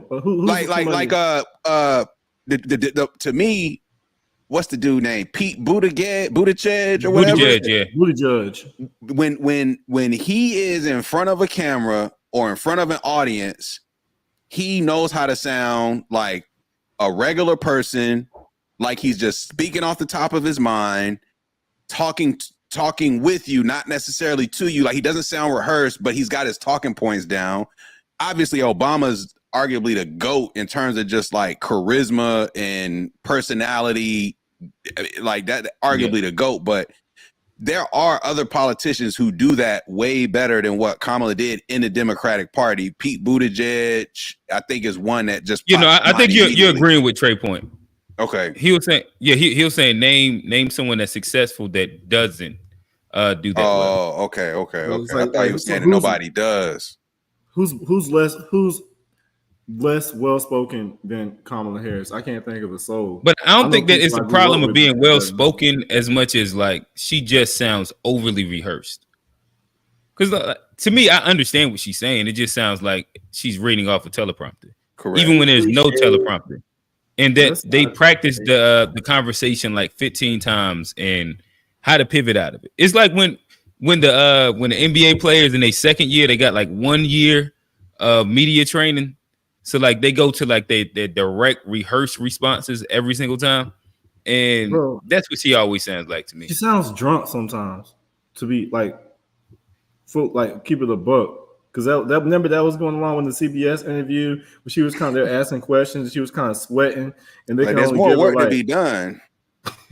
like, and she's always talking about the promise the of homie. unburden of what has been undone or whatever, like saying dumb stuff like that. Like, she's the person, if you bring her with you somewhere and nobody likes her, she's that type of person. Like, she's not a likable person, man. And then all right, so I don't know, let me stop.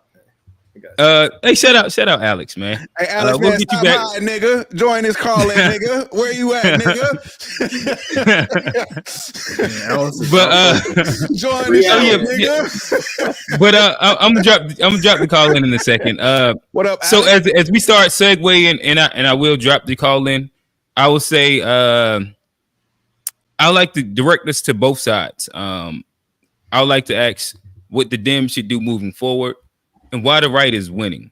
So we'll start off with what the Dems should do forward. Is it time to change from a losing strategy?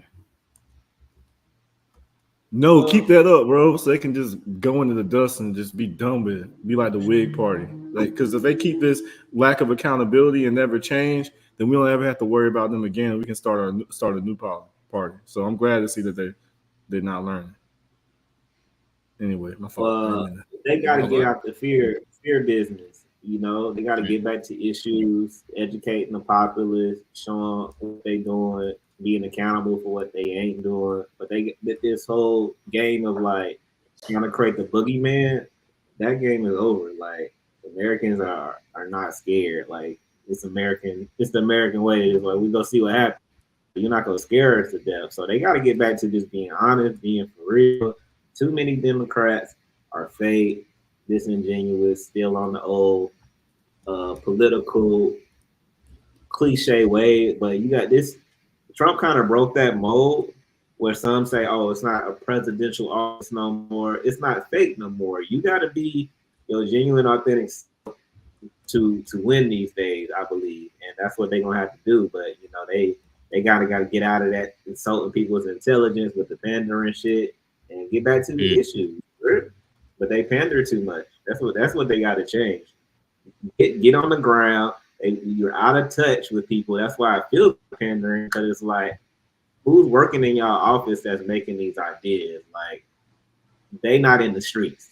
Whoever it is, like Beyonce and bringing these type of people in should not be the priority. Like, y'all need to like using all that marketing money to put these issues in people's face. Like, what's being affected? Like, stop trying to scare them and show them. They got to get back to telling the truth, man, if they ever told it. But the pandering shit is dead. Niggas is on some like, you can't pork chop and hot sauce and twerk me to death. And collard greens in the bath. So yeah, not work hard enough this time. None of that. I think like they said it somewhere on there about the bubble that they've created, and like I think part of that goes back to like the intersectionality and how I think they've created too small of a niche to have mainstream support. I think they need to kind of reach back out, lean more on some of the progressive ideals as far as like just individual freedom and like overall just rights for Americans, and kind of push more for everybody instead of just this one small group that I think you can see the support is waning because it doesn't represent a majority of people anymore. Gotcha. Yeah, and I think in addition to what these gentlemen said, they gotta like the identity politics is really hurting the party. Like it's way too driven on, if you're this, you're supposed to do this. Like it's way too divided by identity. And I think Democrats are gonna have to have a self-reckoning that they might be a little too progressive for the average American. Like a lot of what they push in that party, in the words of Trey, they're reading the kids the gay BCs. They argue against calling people like her versus he. They got to say they and these pronouns. Like a lot of people don't necessarily support this ideology, and the Democrats are steeped in it. And I don't know if it's reflective of, say, like the average voter in America, and it is hurting them to some degree. So, I do think the Democrats got to really reevaluate how they approach this identity politics situation, because they're out of touch with, Trump just actually, that's the crazy thing about Trump, is that he started out where he started, and he's only gotten stronger since. He's now won the popular vote for the first time out of 3 elections. It's like, that's an interesting fact. It's crazy. It's crazy. So it's like you can't ignore the reality of how things are really trending if you're a Democrat. Like, Trump has not gone anywhere. He's only gotten stronger. The people who support him have only increased. And if Democrats want to keep playing on the same playbook, expecting different results, that's on them. But the evidence is pretty clear. Like, this is not going to cut it moving forward. And they got to do better, man. They got to do better. These identity politics is killing. It's killing them. Be the death of them, straight up. Got it. And Johnny? Yeah, I said I think like they need to expand their bubble outside of like the intersectionality is like the identity politics. I think that creates too much of a niche, and it doesn't represent the mainstream or the average American anymore. I think they've gone so far extreme that I think they find themselves almost mirroring a lot of the things they say they don't like, about the Republicans.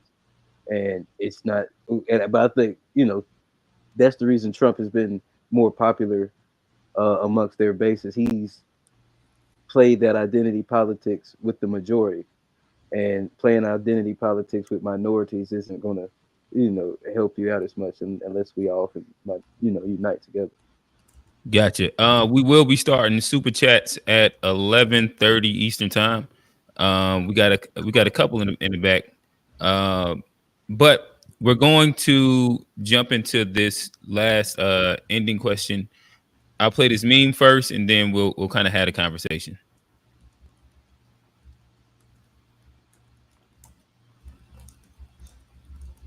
The groups of people that voted for Donald Trump are very surprising. There was a lot of speculation about certain groups not doing well for Harris. So, for example, black men. But black men paced pretty much exactly with what happened in 2020. It was actually Latino men that were the huge problem. From 2020 to 2024, there was a 33-point swing. Biden carried that group by 23% in 2020. Trump carried them by 10%. And while it's not as extreme, Latino women were also 15 points better for Trump this time around. 39% for Biden, only 24% for Harris this time around. So somehow the demographic that the right and Donald Trump demonize the most are actually the people that carried him to victory. There are some other big surprises in here too, like the fact that Harris did 5% worse with women than Joe Biden did. Or there's the fact that first-time voters went heavily for Donald Trump. Joe Biden won by 32% with first-time voters in 2020. Trump won by 9%. That's a 41% swing. If you really dig into the information here, you see that Harris actually did much better with white voters than the previous two Democrats did, and she did much worse with people of color. But you have to look at the segment within the people of color because it was really Latino voters, not black voters. Look right here. She did 4 points better with black women and only lost 2 points with black men. It's negligible differences. It really was the Latino population and first-time voters that carried Donald Trump to victory. So I ask y'all, why is the right winning?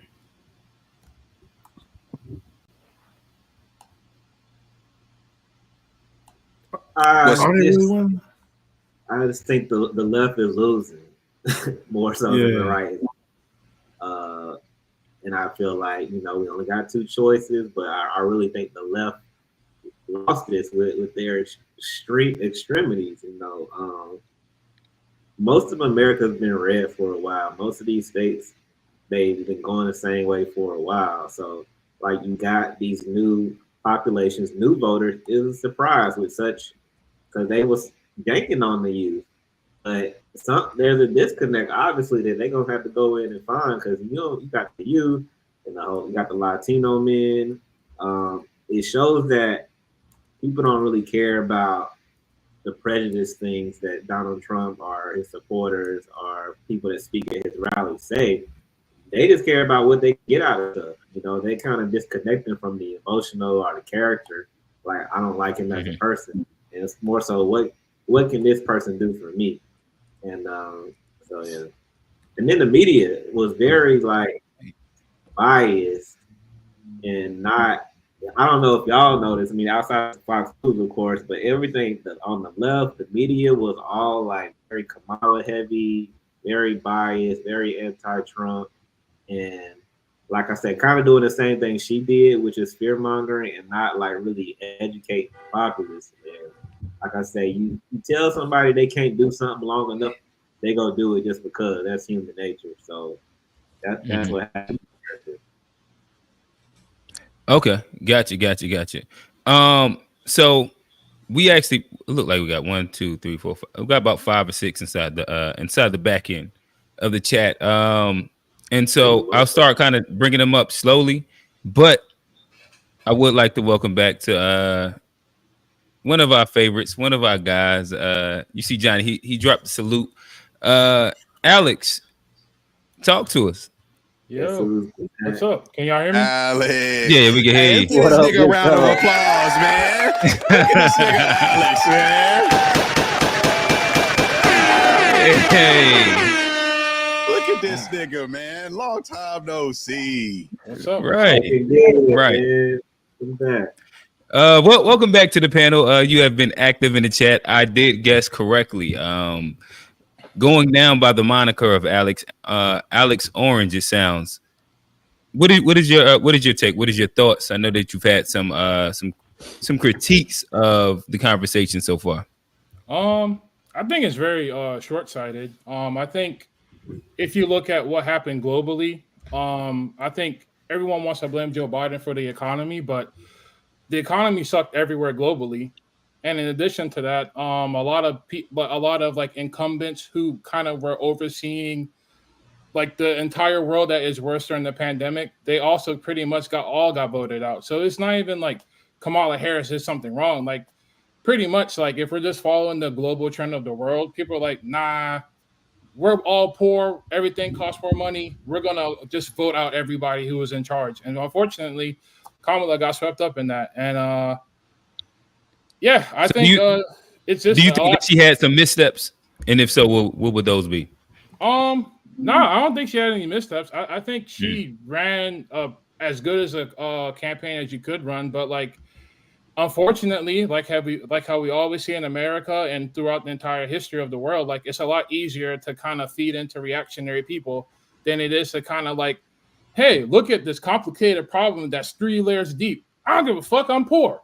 And I'm gonna blame somebody, a migrant group or some marginalized group of people. That's what I'm gonna do, and that's what we. But do you think that one could say that she did that exact same thing with Trump, especially when, like, let's just give like the Fox News, for example, when anytime she was pushed, or like even if it was like, do you have a critique of the time that you were with Biden and anything that you would change?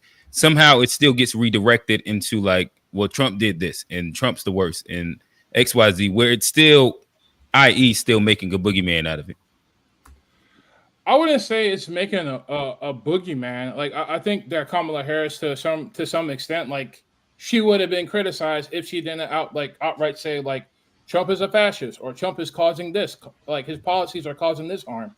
Because at the end of the day, that's what politics are. It's a war of words. Like you want to enforce your political worldview against somebody else's. So if you go on in a hostile territory, like on Fox News and Brett Baer is asking you like loaded questions, it's no different than when Trump went on the black, what was it, like the black journalist meeting, and they were all asking him questions, and he got heated too. Like, okay, so then if we move it out of the space of that, and then just say when she's on All the Smoke podcast, or if when she's on like the town hall with Charlemagne, and she does the exact same thing when pushed.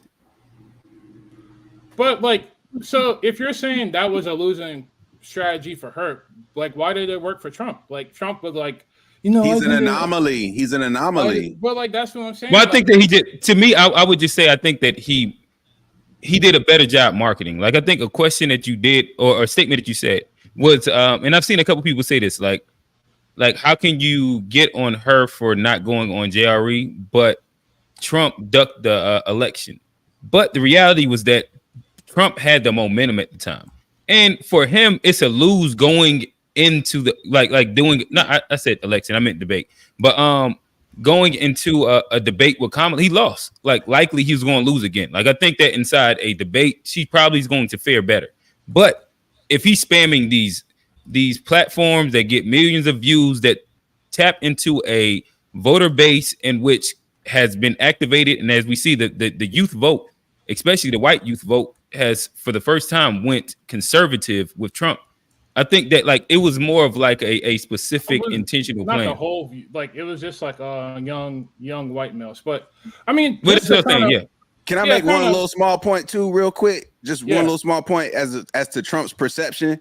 You know that kid in class who's so bad eventually. And chat, back end, we getting to y'all. Everybody inside the back end of the stream, y'all. We're about to put y'all up. You know that kid in class that's so bad that eventually, when they start disrupting the class, people just roll their eyes because they're so bad consistently. They don't even get in trouble. They don't even get sent out to class. They don't even get suspended. It's just like, you just bad and we gonna deal with it. And then some kid who never really is bad does one little thing and now they're suspended, got in trouble for something this other kid do all the time. That's Trump, man. He's established a clear like reputation that I won't be held to other people's standards. That for whatever reason, from a marketing perspective, the norm does not hold him to the same standards as other politicians, and he came into the game like that. That's just the reality. Like I said, like the first thing I said when I came, I think we're all being really short-sighted. Like Kamala didn't lose because she didn't go on Joe Rogan. Like she didn't. Like she could have went on Joe Rogan and like resurrected Richard Pryor from the dead and did like a hologram tour with him. Like she was going to lose, period, because we're short-sighted, whereas the GOP and conservatives in general, they're long-term. Like they're going. It's not because of her. It's because we're dumb. My bad. I didn't mean to cut you off. I'm sorry. Yeah, it sounds like you're saying because we. No, like they're long-term. Like these people are organized. So it's not on her. Like I said, like they're organized. Like period. So it's not on Kamala.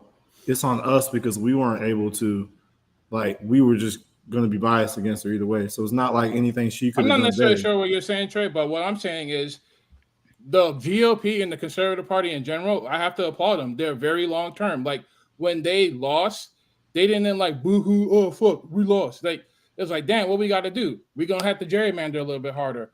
We're gonna have to pretty much repress the vote. We're gonna have to put these like federal judges in place. We're gonna have to win the Supreme Court. So, like that's pretty much what I'm saying. Like at the end of the day, like they laid down the groundwork from like years ago, honestly, and all this came into place. Like I mean, you gotta commend them on having like a very bulletproof plan. Like you can't come up with a good enough strategy in 3 months that's gonna combat like an entire political apparatus that took years and years to develop, So nothing's Kamala's fault. I'm not necessarily sure why you're harping on it, Trey. I didn't say that. Because you're not criticizing her. You just keep talking about like her circumstances, but you're not criticizing her at all. Yeah, you're right. It kind of comes off as like Kamala. I am congratulating the GOP on being master strategists. Like, why do I need to criticize somebody? Because like I criticize the left, I criticize the right. Because that's but your people on the left, Trey. They only criticize the right, and it comes off as disingenuous. It comes off as disingenuous. It doesn't need to be this polemic, Trey. I think. Do you think you might be biased because you both have Caribbean background? We're biased because we both have Caribbean background. What does that have to do? Yeah, I mean because you might be biased. All right, so fellas, we're gonna stay on the topic. Let's kind of exit right to that version of the conversation. But what I will do is we're going to start bringing up the guests in chronological order. First up, we do have Natasha. We're going to welcome a lady to the panel. I am going to give you 3 minutes. Kind of let us know if you want some back and forth with it. If we can give it to you, give you 3 minutes. And then I'll pull up the next guest. We got 1, 2, 3. We got 3 that's in the back end. And after that, we'll kind of have just a group conversation. So bringing up Natasha, talk to us. You giving me 3 minutes to what? To say my piece, or you have a question for me? No. So I imagine, and I've seen you in the chat. So you have been engaging with the conversation. You've been talking. Whether you want to use these 3 minutes for questions that you have for us, response to anything that we're saying, if you want to address the topic at hand, it's completely up to you. This is your freedom of what you want to do with the 3 minutes. Okay. So I like what you said, Alex. I think that's a good point. I think it is really unbiased, right? I think it's the point to the two parties, right, and how they work. And so I like the point that you made. I do want to say that I feel like it was doomed from the very beginning. I didn't think that she would win because I feel like almost it seemed like, which is all in my feelings, which I say we do a lot. It was almost like a setup, like what Gerald said about Biden being just like Trump. It was about power and greed. He should have stopped a long time ago. He knew, they all knew that he wasn't. And so he should have, from the very beginning, not continued another one, so we could have had an opportunity to decide who we wanted to be. And so him waiting for 105 or 107 days was, we were doomed from the very beginning. It was unfair for her, for the Democratic Party. It was terrible. So I didn't believe she was going to win. As far as everybody keeps saying the Democratic Party keeps pandering towards Black people, they all pander. It is politics. That you guys just sat here and talked about marketing and doing all these different things. I don't understand when Black people keep saying that the Democrats keep pandering to Black people. All of them pander. Like MAGA pandered to poor. When Donald Trump came out, he was pandering to the swamp people, right? To these poor white people that were never voted before. That was his base that he went to. There was these poor white people that nobody paid attention to. That's who he was talking to. He was not a part of the establishment. He was this businessman. They loved him. He pandered to them. So politicians pander to the group of people that they want to. So when we as Black people keep saying that the Democratic Party keeps pandering to Black people for our votes, they're not doing anything for us. I don't understand that, because they all pander. They're politicians. So what is you guys, I would like to know. We know what the problem is. 30 seconds. What is the solution? Tell me what your solution is. Accountability. Can I respond? Yeah. Oh wait, hold on. This is crazy. All right, so Natasha, we'll keep you up as everybody begins to answer. I just want to make sure that we go to Trey first. This is the first. Would this be blackmail accountability or? No, none of that. Oh, damn. Well, this is right here. Okay, like, my bad. Like, how I brought up with Alice, like, it's like, is there anything you can say to criticize her? She's like, nope, no criticism. We're talking about them. That's a lack. That lack of accountability isn't going to make Kamala any better. And then over here, we're talking about the Democrats pandering. And then Natasha, ma'am, you're talking about, well, the Republicans pander too. And that's just a deflection of accountability that is, we just see it so much in our community, in our community when it comes to stuff like Kamala was pandering. Okay, Trump brought out Hulk Hogan. Yeah, but we're talking about how embarrassing it was when she brought in Megan Thee Stallion twerking. Like, I'm not talking about Hulk Hogan right now. We want to address this. So at the end of the day, Trey, what is your issue? It's like what's my issue? It seems Logic like you have like the whole you just time. need to hug. That's all. Huh? I'm not emotional like that, bro. I'm just too logical. I'm like a robot, like Kamala, except I make sense. I mean, the whole time, like, they've been asking you very specific questions, and I'm not taking accountability. I asked a very specific question. We know what the problem is. What is you all's solution? Because people keep saying that the Democratic Party keeps pandering. And my point is politicians pander. That's all I'm saying. You see how that sounds deflective? So I guess if I was to attempt to address your question, I would say that the pander that is happening now isn't the correct pander then, right? So I think that instead of bringing out like Meg Thee Stallion and Glorilla and XYZ, even if you went like routes of just bringing out people that might quote unquote be of more regal status in the community, I think that would be a great pander. If we're talking about pander, I specifically, I would think that being almost policy based in the pander, where, for example, a part of her agenda, you have like the new home buyer tax incentive that she had. Panda, if you're going to pander, then I think that you could probably highlight how this can impact young Black kids coming straight out of college. I heard you say two, so I'm guessing you went to Howard, maybe, or you're in the DC area. No, you in the DC area, Baltimore? Oh, you I heard a two, so I thought that I'm from California, actually. Oh, they say two like that too. I thought that was a Baltimore DC thing. But been in Carolina too long. Yeah. But so yeah, to me, I would imagine that pandering to the demographic in ways outside of low-hanging fruit will probably be beneficial, especially if now we're getting to a point where we're pushing back against that because it makes us feel like, quote unquote, we're Dude, foolish. are we pretending like Donald Trump didn't like simulate fellatio on a microphone? Like what are you talking about, bro? Are we gonna act like Kamala I agree. I don't. No, again, like okay, but this quick question. But name I one agree, person but with more sometimes class than Michelle Obama that Donald Trump had on his stage. Oh wait, say it again. Name one person with more class than Michelle Obama that Donald Trump had on any of his rally stages. I don't think we that talking about Gorilla and Meg Thee Oh no, Stallion. but I get it. But my issue is that like if we're talking about voter apathy, we're talking about like a hyper amount of like black, especially when we get into like the 30 to 40 range of people that are kind of like divorcing the Democratic Party. A lot of it comes down to a lot of very similar roots where it ends up being like the low-hanging fruit pander part.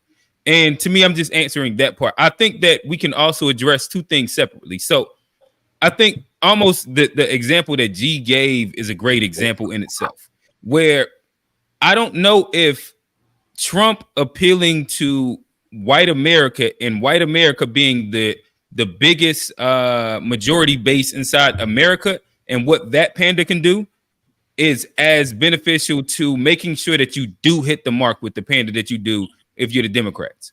When it comes down to black, Latino, and like liberal voters in general. Because if you like Donald Trump has room and margin to actually air it. He can go to he could be a garbage man one day, he could be a McDonald's worker one day. He can be he can be poor, he can be rich, he can be poor, he can like pretend he got shot. He can do all these things.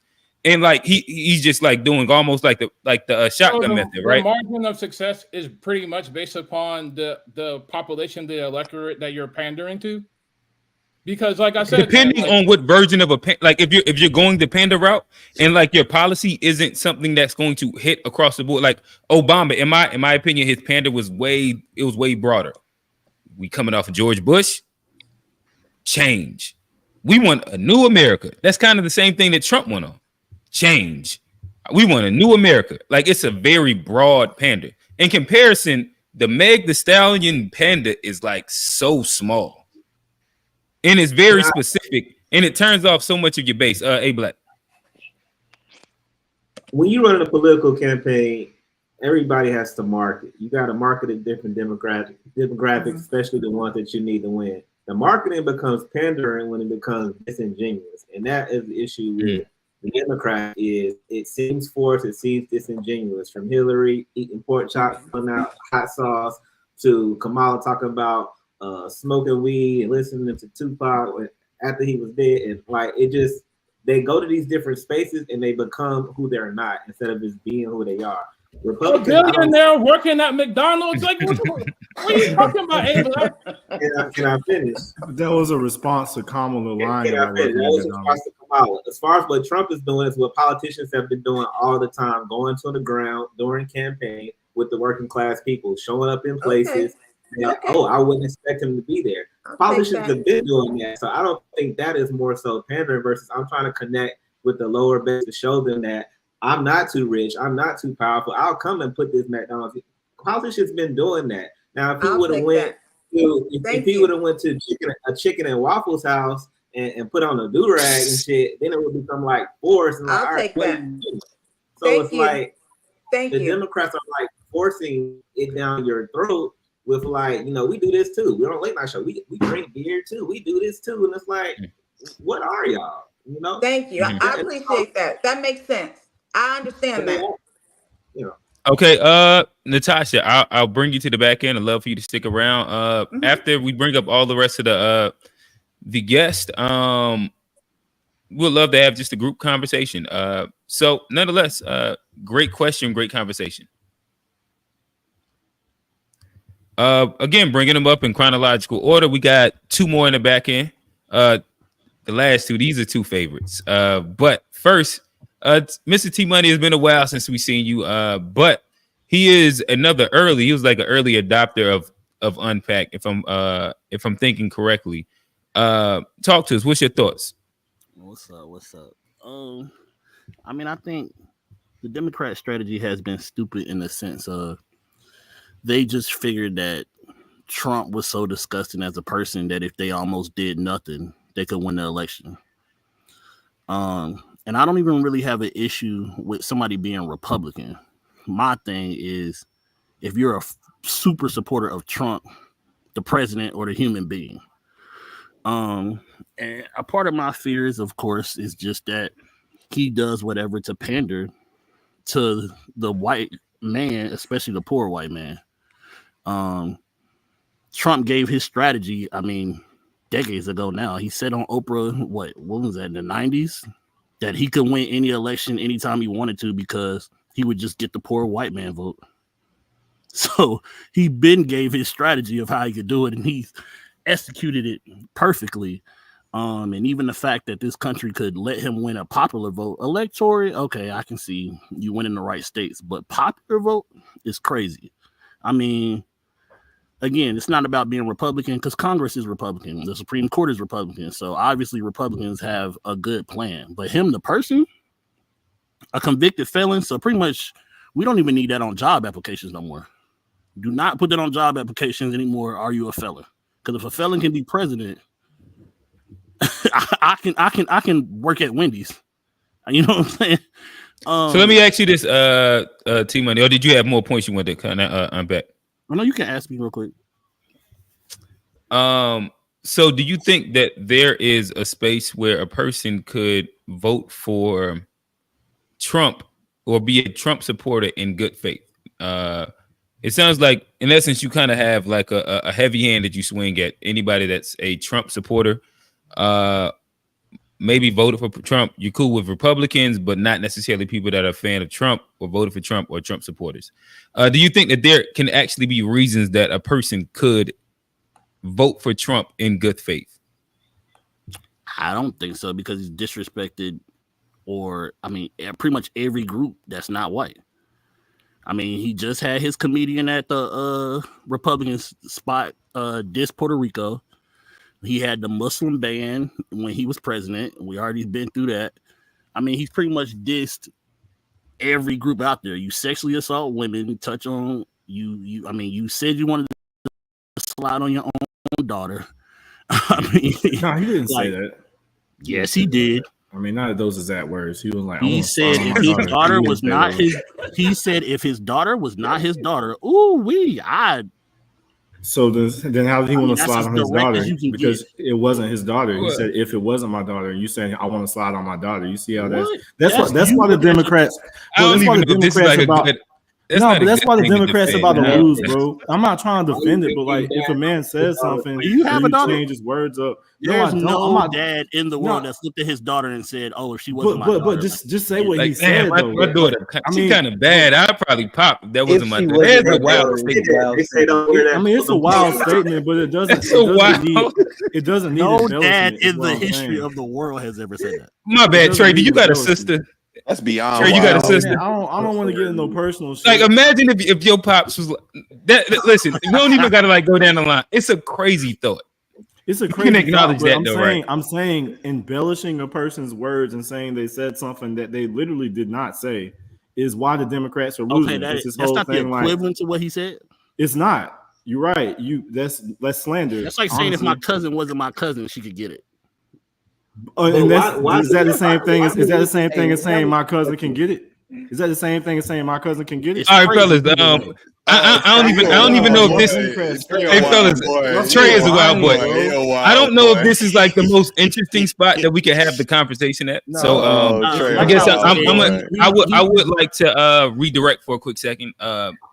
So panel, I know that y'all like we have some people that might be or might teeter close on the line of being a Trump supporter, might have voted for Trump. I don't know, but I guess I would toss into the air anybody that might lean closer on that side of support to address kind of the statements that's been said. and kind of having quick little back and forth. I think we got like a minute and a half left on the clock. But to say Trey's point, Kamala did have flaws, and she did have a bad game plan. Thank you, bro. Thank you. Was that hard? Like, see how, you know what I'm saying? Like, a person that's an independent can criticize both sides. That's why I rock with independents. But when you hear somebody on the right, like a Democrat only points out racism on the right, and a Republican only points out stuff on the left. But the independent, like, they see that both sides are full of it, and that's why I rock with that. And it comes off as disingenuous when you only want to like avoid accountability on your own hand and then point out everybody else's flaws. It's like, bro, if left or right, get out of here, man. Like, we see what you're trying to do. You're biased. And if you talk about T-Money, I guess just making sure. You didn't vote for Kamala, right? Who, me? Yeah, I did. Oh, that goes against what Trey said. Hey, Black, I think you wanted to get in there. But I do consider myself closer to independent. Like, I will vote for anybody. It's just wasn't going all right. So I want to allow A Black to kind of respond to the conversation about Trump support, but I guess also it would be interesting after he responds to hear inside your closing what made you vote for Kamala. A Black. You saying respond to Trump support? Yeah. Well, or like if I T-Money. Make sure that you correct me if I misquote you or say it incorrectly. But I think that there was no good faith way that he could see somebody supporting, being a fan of, or voting for Trump in any way. The person. Is that not the person? The yes. person, not the. Like I said, there's nothing against Republicans. I voted for Kamala, but I do consider myself independent. Like, I could vote for a Republican. It just wasn't going to be Mark Robinson, and it wasn't going to be Donald Trump. So nonetheless, Trump as the as who he is as a pop. Yeah, my response would be I could totally see why. He's America, man. Like, America to me is racist. Is people try to put this cloak on as like good and wholesome, but this shit is Gotham City, and he resonates with them because he is the nastiness of America, and he really is American. Like, the worst parts, the good too, but he really embodies that shit. And like the way he is how people are. People are not really politically correct and put this mask on. They curse, they drink, they do these things, and he's representative of that reality of America. That people are kind of naive about. Like, he's that. Like, that's what America is. Donald Trump is capitalist. It's overdacious. It's braggadocious. It's weird at best. That's what the shit has been. Like, the brand of America. Now, it might be not what it is literally, but he is the brand of America, and it resonates with a lot of people. I'm sure. So I'm not really surprised when people are like, well, how could you vote for him and stuff? Because he's them. Like, people are mean. They are nasty. Everybody's not these like good people that CNN want to make. Oh, we're good, hardworking people. These people suck. This is Gotham City, and we have a spiritually corrupt and morally bankrupt country. Stop acting like these people don't suck. They're not dumb. They're not really educated. And why are you surprised that this guy could win? Because like the dude said, he said it years ago, he can tap into this shit, and he did it. He does pander to his people. He don't pander to us because we're not really his base. He needs some of us, but he knows who his base is, and he connects with them. And so I don't understand the surprise. I'm like, how could you do this? Like, that dude, American, for real. Gotcha. All right, T-Money, I guess in closing, just let us know what made you vote for Kamala, and then we'll bring up our next panelist. I mean, part of it was, the reality of the situation, that as much as you can, love the other candidates or the Green Party or independents, it's hard for them to win. And I think part of it was just that I feel like Kamala didn't really say the wrong things, or she didn't really say nothing that I felt like was going to hurt me as a person, because that's how I vote first, and then the country. But I do think that it could be more negative things that Trump could do to me, one as a Muslim, and two to the country as a whole. So that was part of it, and then it wasn't really any independent that I could really connect with. Not Cornel West or not I can't think of her name. The lady that Jill Stein. Yeah, Jill Stein either. But if it would have been an independent that I could connect with, or I mean, I would have voted for them. But I think the Democrats messed up the most by, again, like G said, Joe Biden being selfish and not giving us a chance. All right, gotcha. All right, so again, stick around if you'd like to after we bring up the rest of. It look like we got 2 at the moment in the back end. Again, we'll have a group conversation. Try and keep it as civil as possible. I appreciate the conversation, T Money. Another favorite. We got another favorite to the conversation. I'm gonna put 3 minutes on the chat. This is a more than just a panelist. This is an after show veteran. One of the favorites. Never know where the conversation is gonna go here, but I will go ahead and start with we're going to keep this non-ad hominem and staying to the topic at the moment. It's no guesses for the family. Talk to us, my brother. What's good, dog? I thought it was Kobe. Nah, it's for the family. It's the guy, word, man. What's the word? What's going on? What's good? What's good? Hey, yo, congratulations, what's the word? man. I thought you was tricking me for a minute. Hey, man. Hey, you know what? I want to say congratulations to the family, man. Y'all don't realize what we're doing out here? Yes, sir. We executed step 1. You know what I'm talking about? Now we get to see we can move a little power around. Yes, sir. You know what I'm talking about? And we look minimal power is possible. Like we exuded like less effort than anything. We ain't even did nothing yet. Don't take much. And then impacted the whole damn world so far. We got niggas popping out the woodworks. All right, so I guess for the family, I guess I'll ask you the topic, and you can kind of go wherever you want to with it. Trump won. Now what? Should we be scared? Are we overreacting? Did Kamala fail or did Trump win? Kamala was she was born a failure, and shit, Trump. You know, Trump. He ran his course too. He's weak, right? This is what we about to start. We about to start using all these niggas, blue and red, to our advantage. G. Right? You know, right now we running through the field right now. We're doing everything in righteousness, whether you like it or not. You know what I'm talking about? We made a demand for our land, trying to save it, right? Next thing we're gonna offer them, something they can't refuse, and after that is war. When you say we're going for something they can't get this refuse, shit back. No, I understand what you're saying. Reparations. Okay, got you. Separation, reparations, isolation.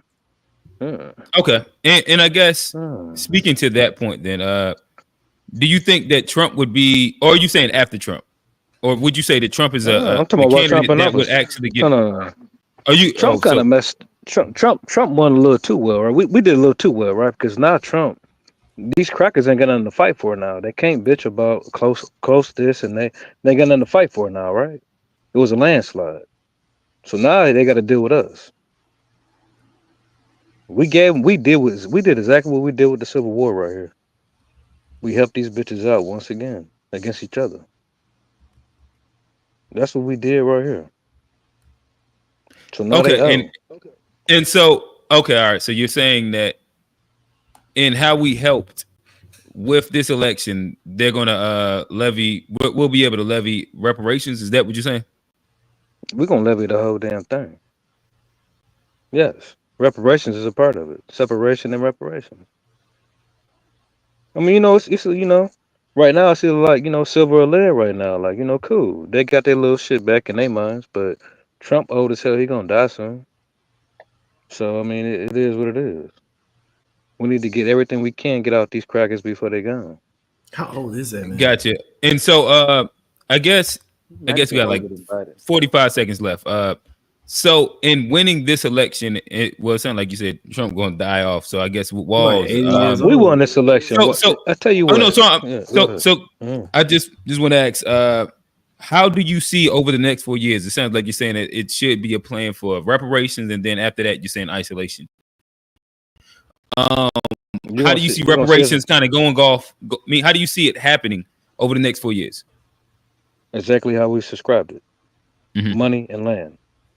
And we slowly gonna push off from this shit. We're gonna leave it to them. We're gonna give it to the immigrants, right?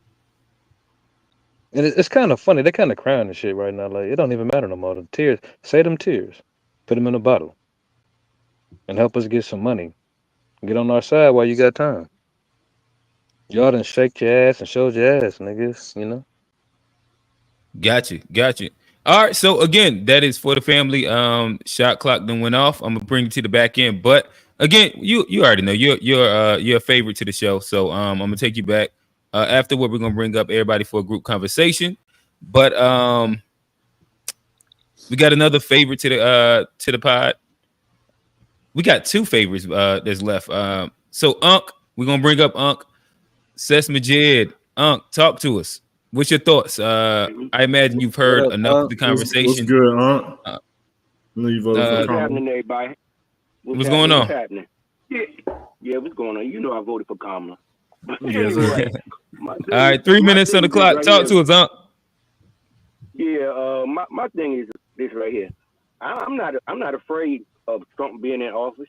You know what I'm saying? Everybody wants this. Project 25, this and that, whatever. Whatever they're gonna do it regardless whether he was in office or she was in office. When people have power like that, they're gonna have power regardless who in office. All president is the figurehead anyway.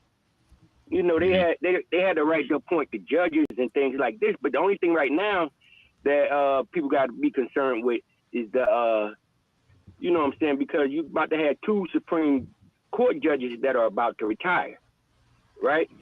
And with Trump in office, the whole Supreme Court is going to be Democratic now, damn near. You see how they turning things back and going, you know what I'm saying? They can go whatever way they want to with things, but I'm not afraid because, you know, what is it to be afraid of?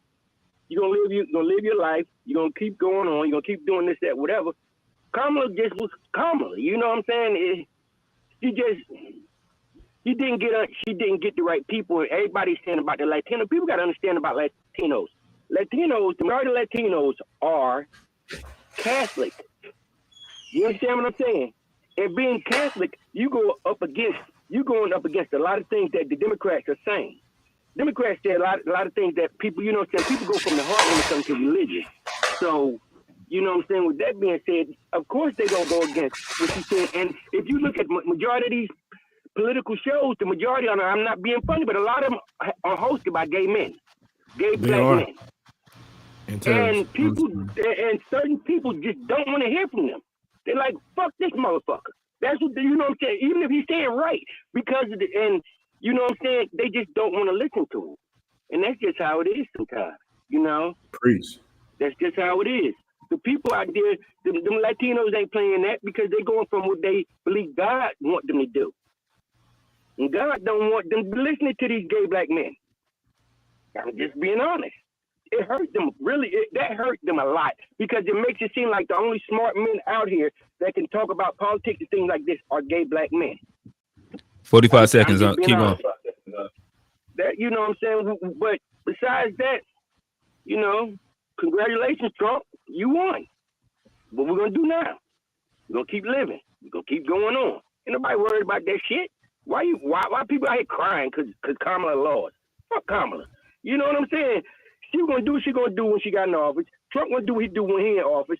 So why is everybody even worried about it? What we need to do is worry about if we can get on one situation and get together and make things happen better. If they go better, they do. They don't, they don't. But you still got to work tomorrow. You still got to go and do what you got to do. So don't cry on it. That's how I feel. And we saw we can raise millions of dollars. Women can raise millions of dollars. So why wouldn't we just start doing it in our own community? Like that's some good shit. We know how we can organize. Exactly. That's it. it's nothing. Don't cry with spilled milk. Wipe it up and get you another glass. Go the hell on. You know what I'm saying? Gotcha, Unc. All right, so again, as I told everybody, I'm gonna take you to the back end. We got another guest, but Yeah, after all our call-ins, we will be bringing everybody up and just having a group conversation in general. So yeah, stick around if you got time. Needless to say, again, only person missing right now is that guy from South Africa. But nonetheless, we got Kofi to the panel. Kofi, talk to us. Another favorite. What is your thoughts? I know that you've been on the anti-Trumper on the anti-Trumper train for sure. I believe that you've been semi-pro Kamala. The election has came. Your thoughts, your reactions. I'm not sure how much of the conversation that you've caught, but yeah, 3 minutes on the clock. Talk to us, brother. Well, I like to say, welcome back, Alex. Good to see you. Good to see you. Long time no see you here.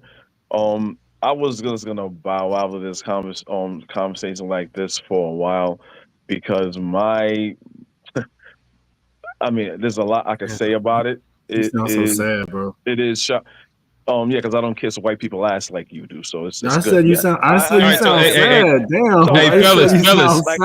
I'm not playing no more. Worried Man. about I'm you, not playing. man. I get it. So just to make sure that don't poke the bear because you a woman. So hold on, hey fellas. I just want to say, making sure that we again. I'll make sure that after show, I really don't care, but during the show, we got to keep it simple. We're going to abstain from any ad hominems, and we're going to just speak to the point.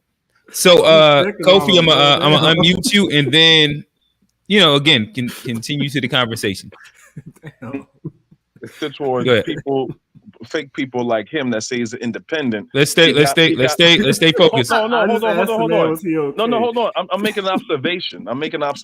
Kofi, again, let's stay any ad hominem. We want to stay away from it. I want to make sure I set this precedent for the entire panel for the last 30 minutes of this conversation. But yeah, go ahead. Yeah, I'm not going there. I'm just saying Alex made a point that I'm just piggybacking on. Right. And what Trey said, I'm piggybacking on. He said he's an independent. You have to be critical of both sides.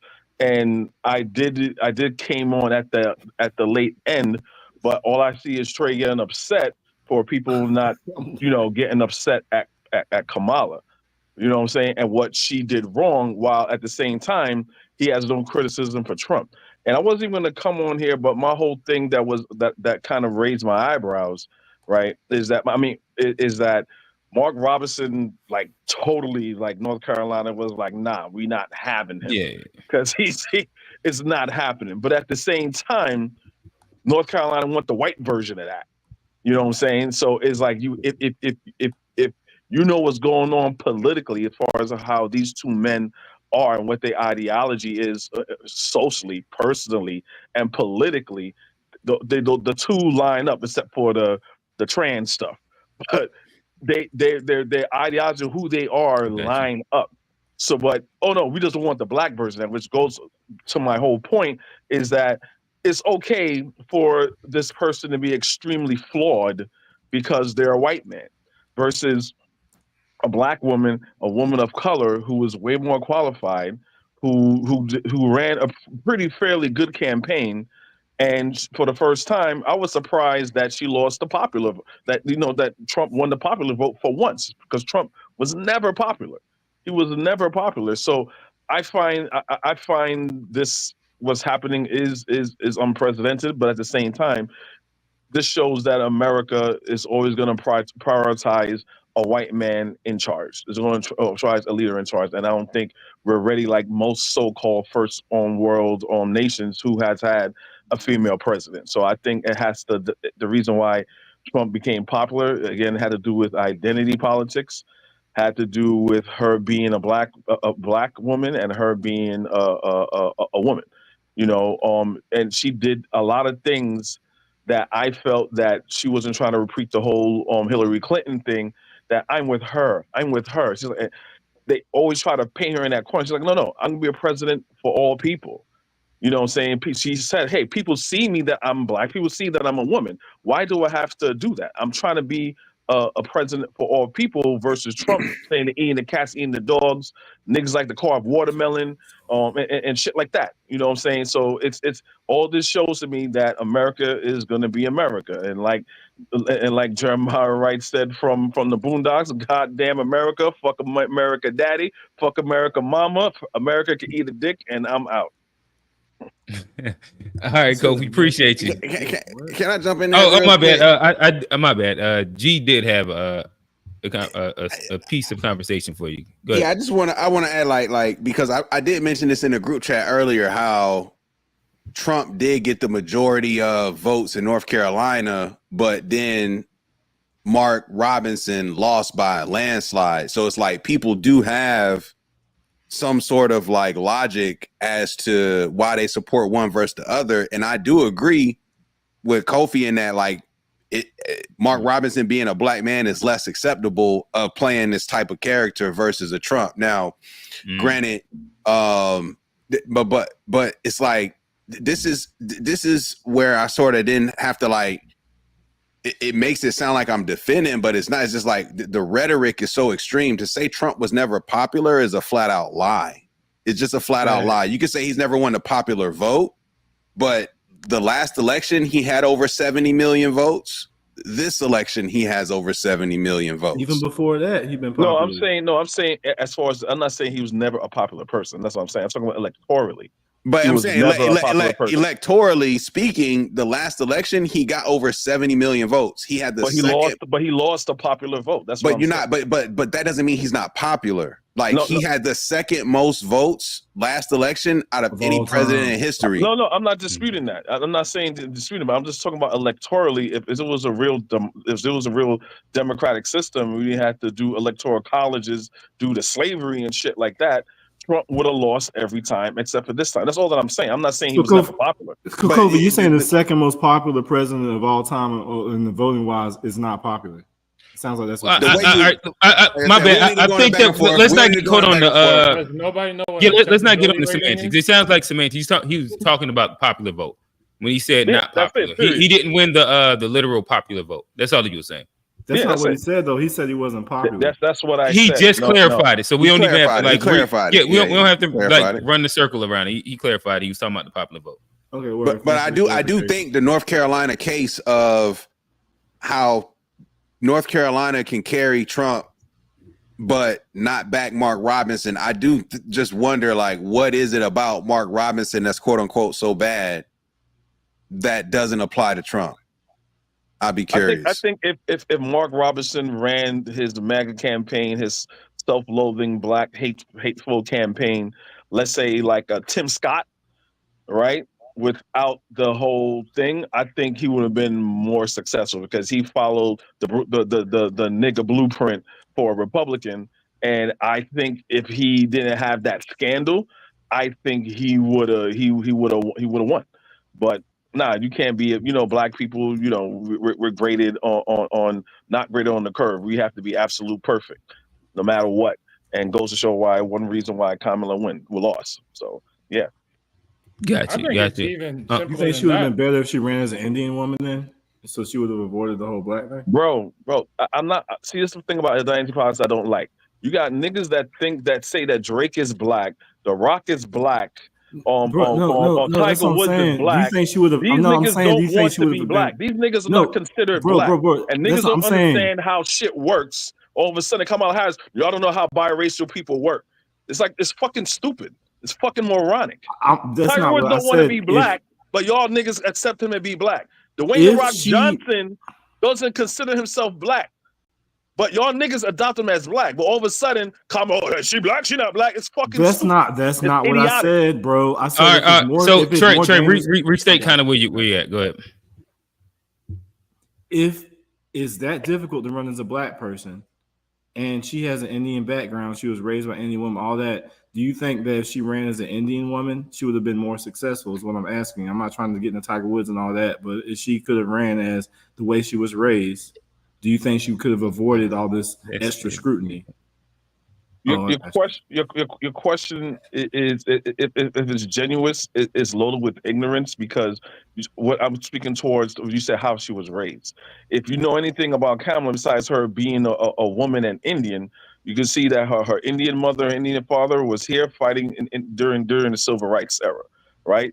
Her mother raised her as a black woman, knowing that this country would see her as a black woman. So to answer your question, is a question you're asking that's not in reality.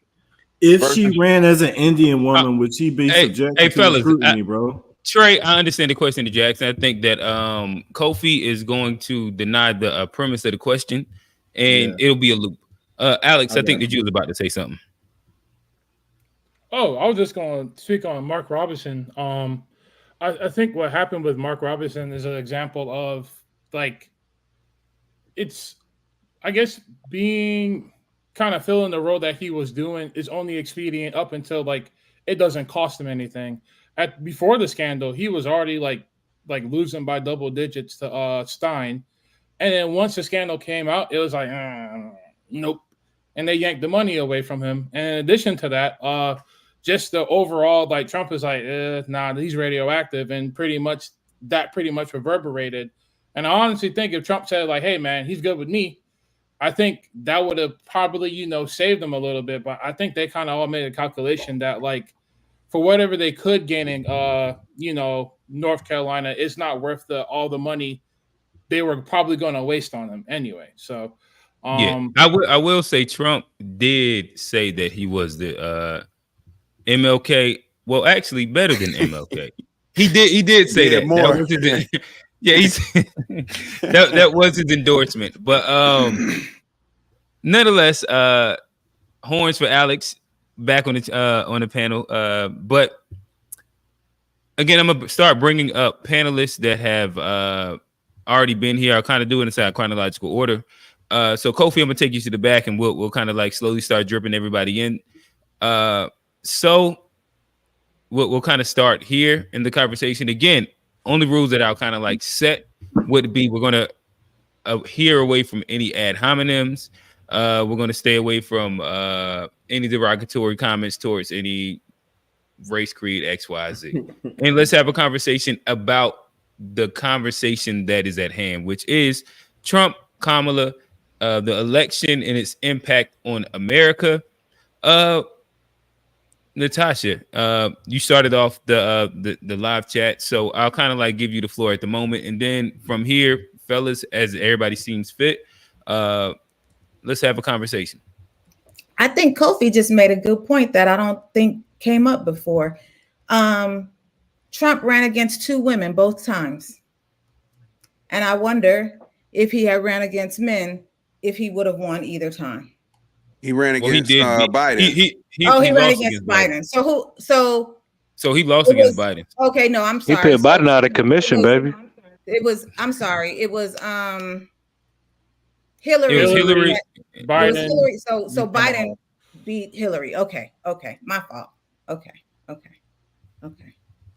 All right, panel. I mean, he ran against so many different like candidates. Hillary was just like the last one left. Yeah. Okay. Well, I guess my concern. So my concern really, I think for me in this election and the season that we have is really for like the men, especially our Black men in you all's age group, right? That seem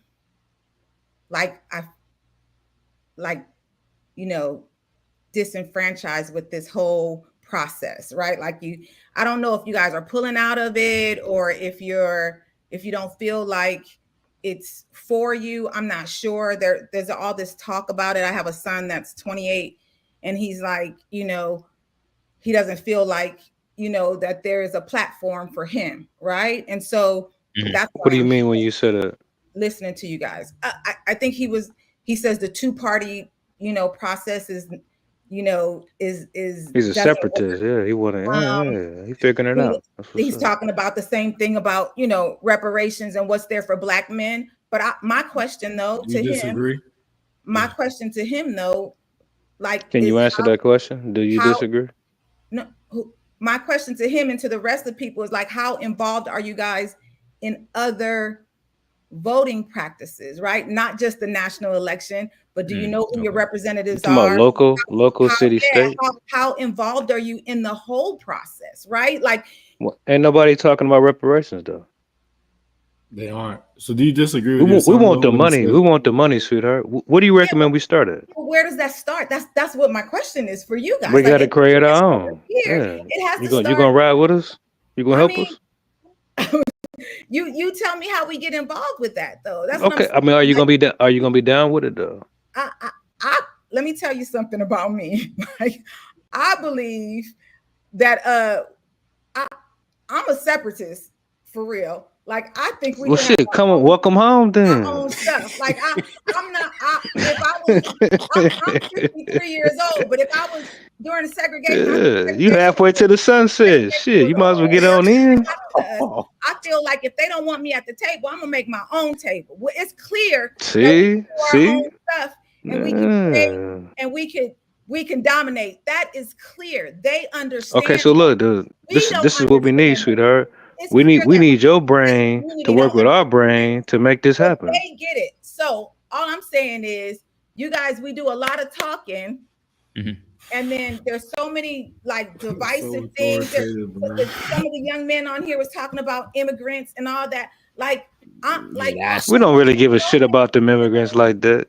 All right, fellas, let's stay to the point. But Natasha, I guess how involved are you guys in more than just the national, the presidential what do you guys election. want? We just changed the color of this nation. What do you mean? We just changed the election, didn't we? No, You see us working, don't you? with all due respect for the family, I don't know what you're talking about. Like, if you could be more clear for me. Did you vote? Okay, I got you. I'll be playing with you. Please. We got this cracker in office, didn't we? Against our women's wishes, right? We're not listening to y'all right now. With the smallest margin of the vote. Just hold on. I'm talking to her. I ain't talking to you, little Jamaican. I'm letting you know. So, we again, moving shit fellas, around. Yo, this is this is about to spiral. So hold on, wait. And I got you also, Alex. So again, we're gonna reset the room, and I'll just but again, we're gonna actually try and have like a very civil, regular conversation. But he didn't call And on his name. I think. So again, Trey, like you're trying to defend, like let's just have a conversation. You're not having good faith right now, Trey. Let's be honest. Yeah. So I think Natasha did actually. I think that Natasha asked the question. I do think that it's a fruitful question that we can toss to the panel in general. Outside of the general presidential election, how active are you when it comes down to actually building in a political sense? Or is it that we only come around and complain every 4 years? I'm gonna be honest. That's one thing I do want to get better at is knowing, whether it's the more local stuff, because that's what more so affects our day to day. The Board of Education votes, the township votes. I don't Shout know. out Mo Green won. I don't know. You're not ready to take your kids out to schools yet. Republicans running to Boston right now. You're not ready to raise your own kids yet. Like, what we doing, man? This shit is done. Johnny, talk to us. What's the question? Again, how active are you outside of just the presidential elections when it comes down to Black empowerment, reparations, whatever the sad thing is? Like, I think what is it?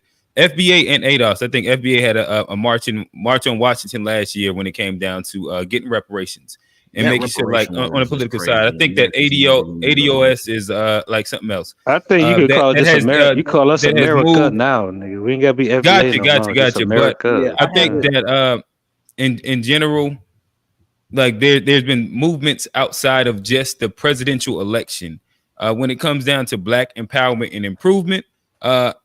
But there's also a bunch of people that just vote during the presidential election. Where do you land at? I mean, I try to, like I said, last time 2022, I ain't get out for the elections, but I do try to do the midterms because I know that's an important. I had, COVID, I was a little disenfranchised this last cycle. Now, as far as movements outside of just voting, I don't necessarily consider myself a part of like an FBA movement or anything. So I don't necessarily, I just try to do the self-improvement and try to, do what's best for me, my You closest just vote your friends. interest. I got you. And, I think that's the best thing I can do for Black people right now is make my existence, the best possible. A Black. What's the question again?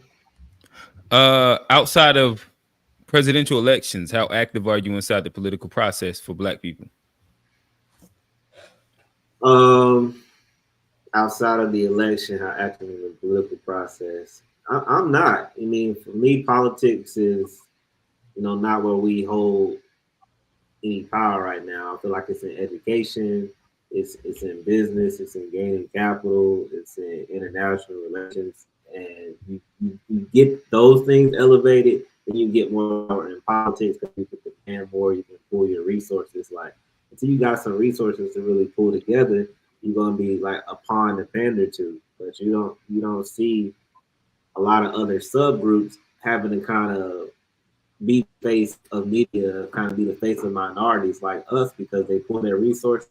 They have their focus in other areas. So I feel like politics, we got people in politics, we got Black senators, mayors, representatives all over, but it's like we got to kind of get back to educating our own. They try to take that out of the school system to focusing on other things, health, spirituality and shit. And it's like politics, what are you going to get control? We done had a Black president, we done had a Black vice president, we got mayors, governors.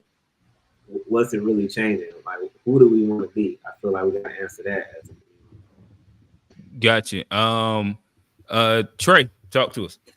Man, I'm not as active as I'd like to be, but when you get active in politics, there's a lot that comes with that. Like once you're a public figure, they dig into your life, they bring your family into it and everything like that, to where it's a huge burden. So I would say the most. And I think she's speaking like specifically like voting, like if you're voting inside like your local elections and stuff like that. Well, that's the problem, because the next step I hear from people who call themselves by their lineage of foundational Black American people that are behind that delineation. They say the next step after we get out of get these people out of position, like a lot of these Boule people, a lot of them don't have our lineage, and they've been in power for a long time and they haven't really gained much progress. So after we vote them out, the next step is to run our own candidates. And I think that when I see some people who are reparations candidates and who we can see eye to eye, more like the Sandra Jackson Lee or the or what's the guy's name? The guy from South Carolina, the guy who said he didn't want anything after he helped get Biden elected. I can't remember his name. Oh, nigga Jim Clyburn, America's favorite sharecropper, as Professor Black Truth likes to say. Like getting him out of place. Now we need to get people who have our interests at heart and back them. And there are some candidates that I've done some humble donations to their causes or what have you. Okay, so you support inside like more of a financial sector, like grassroots blacks that are supporting the cause that you're into. Alex, talk to us. I got you. Yeah, I guess from my background, my uncle ran for Senate in St. Thomas, so I'm kind of familiar with things. Where's St. Thomas? My bad. The United It's States the Virgin of America. Islands, I think. Alex, don't That's the respond Virgin to him. Islands? Go ahead. I'm listening to you, Alex. I just asked where the. I mean, no, it's a bad faith. Come on, stay focused. Stay focused. But that's the thing. Like nobody likes me to talk. Like nobody likes me Is to St. talk. Thomas in the Virgin Islands, brother? Hey, fellas, again. You see how scared they are? My bad. You see how scared they are? They can't let me talk. Hey, fellas, go ahead. You can't let me talk. Alex, go ahead. That's how you know when you got power. Motherfuckers can't shut the fuck up when you're talking. But hey, let me break it down real quick. Really? My uncle ran for Senate and he won. And pretty much like I saw firsthand like what all that comes with. It's in the Virgin Islands, by the way. For yeah, me, I figured as much. On my which is a territory of the United States. I'm pretty much of the opinion. No, I'm not like on the ground doing anything because like to me that takes a lot You of should be over effort. there setting up an army force over there. Can we let him finish his? At some point, again, like you just got admitted. no, and you got that's what's doing. But so just to kind of set a precedent really quickly, and Alex, so give me a second. Give me a second, really quickly. Just to set the room really quickly. So again, we do also have a couple sitting in the back end. If for unfortunate reasons, like we can't allow and we can't control ourselves with either ad hominems or interruptions. Again, I'll just have to kind of like send you back to the back end, and I'll Just bring save up it for another the after panelist. show. Save it for the Yeah. after show. But we do have to allow the space for everybody to articulate themselves inside a proper manner. My apologies. man. I I just respect asked y'all. I just asked where it was. I honestly Right. did not know. Like, Trey, okay, nigga. Trey, we all understand that you know. You don't have Just relax. Google. Just I relax. get it. It's You're come not on, here to have a Trey. Just conversation. relax. Like, You're I here asked to Kofi have how he propaganda. was. He snapped on me. I asked the old buddy where St. Thomas was. All right, go ahead, Alex. Yeah, Come on, thanks. Trey. It's a shame that they have to be muted and they're just not responsible enough. But like I was saying, I think you build coalitions of change through sustainable change, like scalable change. I hear a lot of radical, extreme rhetoric on this show, and I think people conflate like how radical and extreme you are with like how much you're passionate about something. But all that is a coalition to pretty much for failure. I'm not saying that to be mean. I'm not saying that to be angry, but like my uncle didn't win the Senate seat by like ostracizing people or outcasting people. You build a coalition of winners by bringing in people who want to, get to your goal. And I think the saddest part about what I see every day on this show, well, not every day, most of the times when I tune in the show, it's like people who actually agree on the same things don't ever get to any logical conclusion of like how we go about doing anything. Because more people are more agreed, like more, I guess, what's the word? More fixated on being extreme than they are on actually building a winning coalition or developing a winning strategy. So just to answer your question, Natasha, like, I really think it comes down to like, can we as Black men do a better job of like leading the community? Yes, but like, I think a lot of people think leading the community means you have to do something extreme or you have to do something crazy. Like, honestly, I was really impressed by all the Black women who were out knocking on doors, doing what they had to do. All the people texting people, like no one thinks those little things help, but that's really what makes a difference in the long run. So, honestly, like I think we can take notes from the GOP. I think those people, they don't give up. When they lose, they come back harder. And I think if anybody's discouraged or anyone's feeling like, oh man, what are we gonna do? Like, I really do think it's just a matter of just mobilizing and doing something that's sustainable, doing something that actually builds a winning and inclusive coalition instead of just being extreme and propagandic all the time. But that's all I got. Gotcha. Hey, Unc, bringing you back up to the top.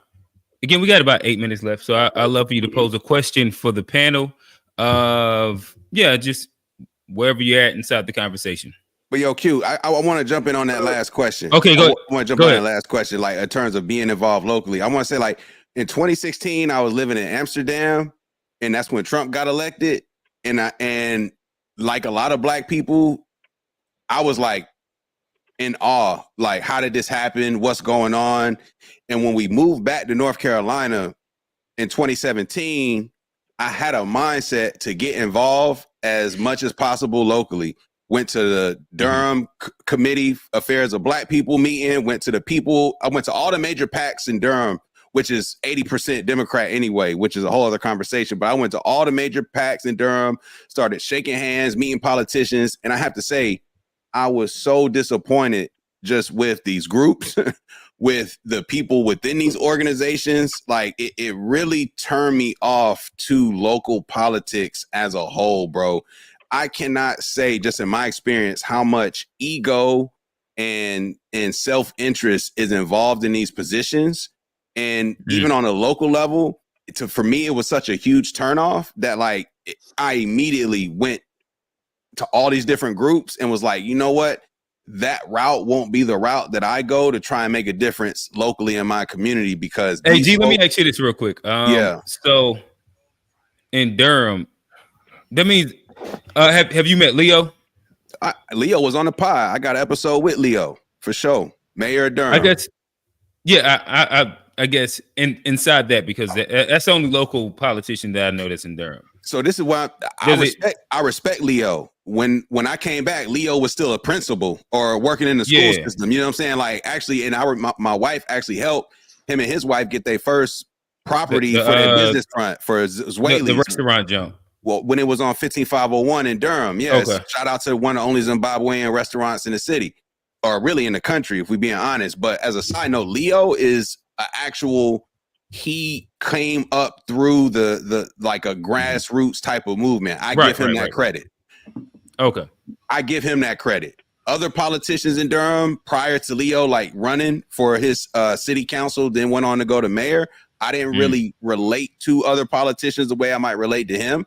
And I didn't feel the same type of energy either, if I'm being completely honest. Can I ask G a question real quick? Go ahead.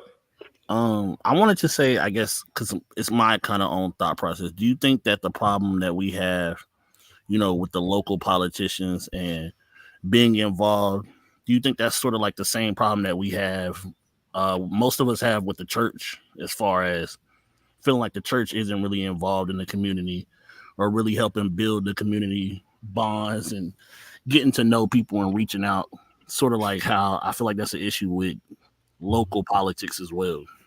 It might be similar, but I would say they're not really too close to the same, because when it comes to these politicians, like the church is so concentrated with like how you become a pastor, how you get these different positions in the church.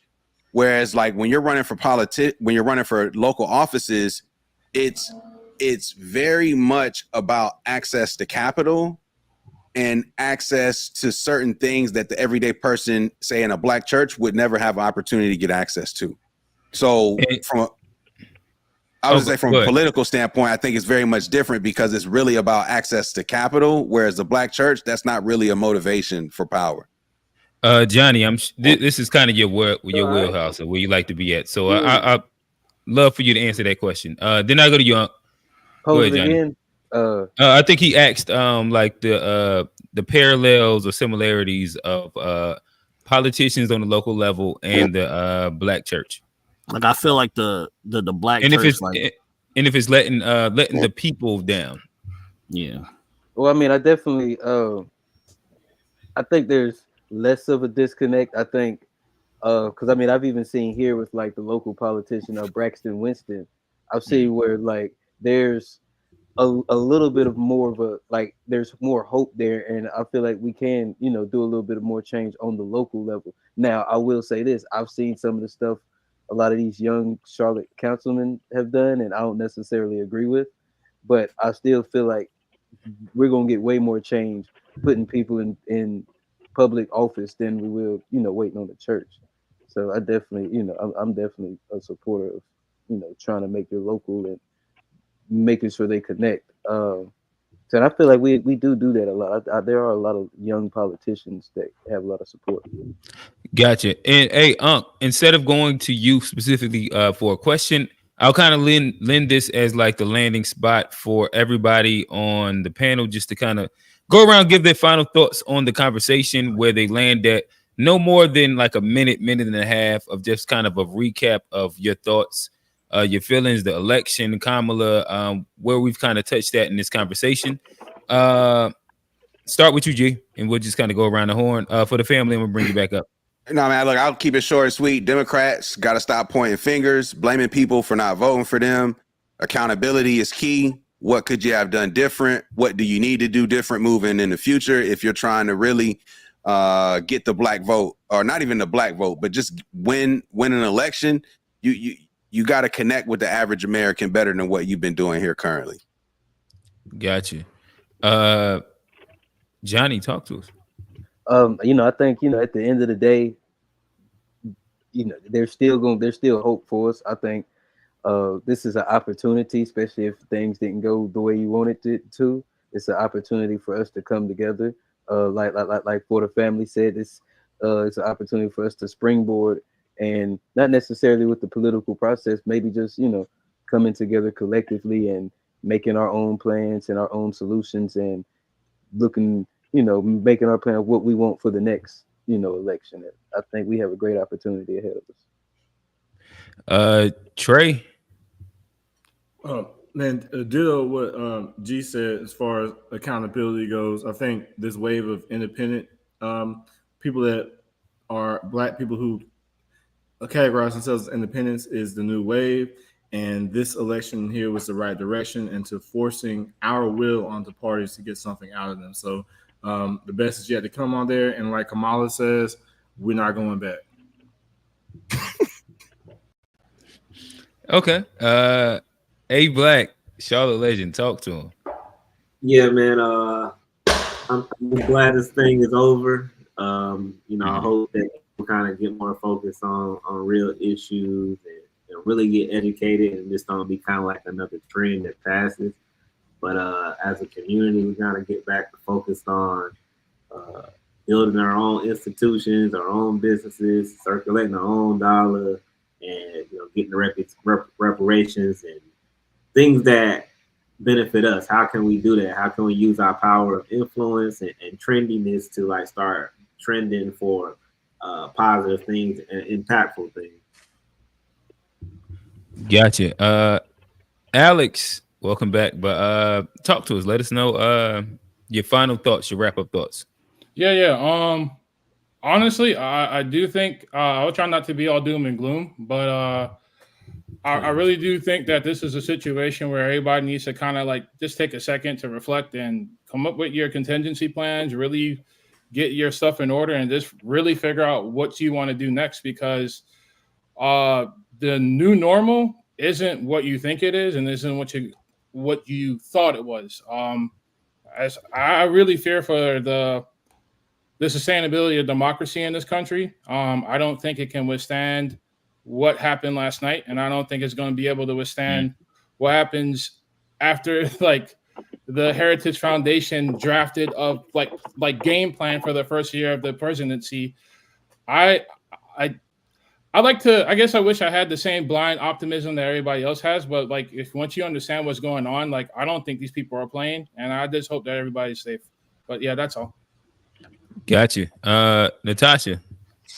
Yeah, I hope that we educate ourselves and we stop just listening to sound bites of things and do a little more research and start doing more critical thinking. Everybody has an opinion, but there are actual facts. Our feelings are not, always facts.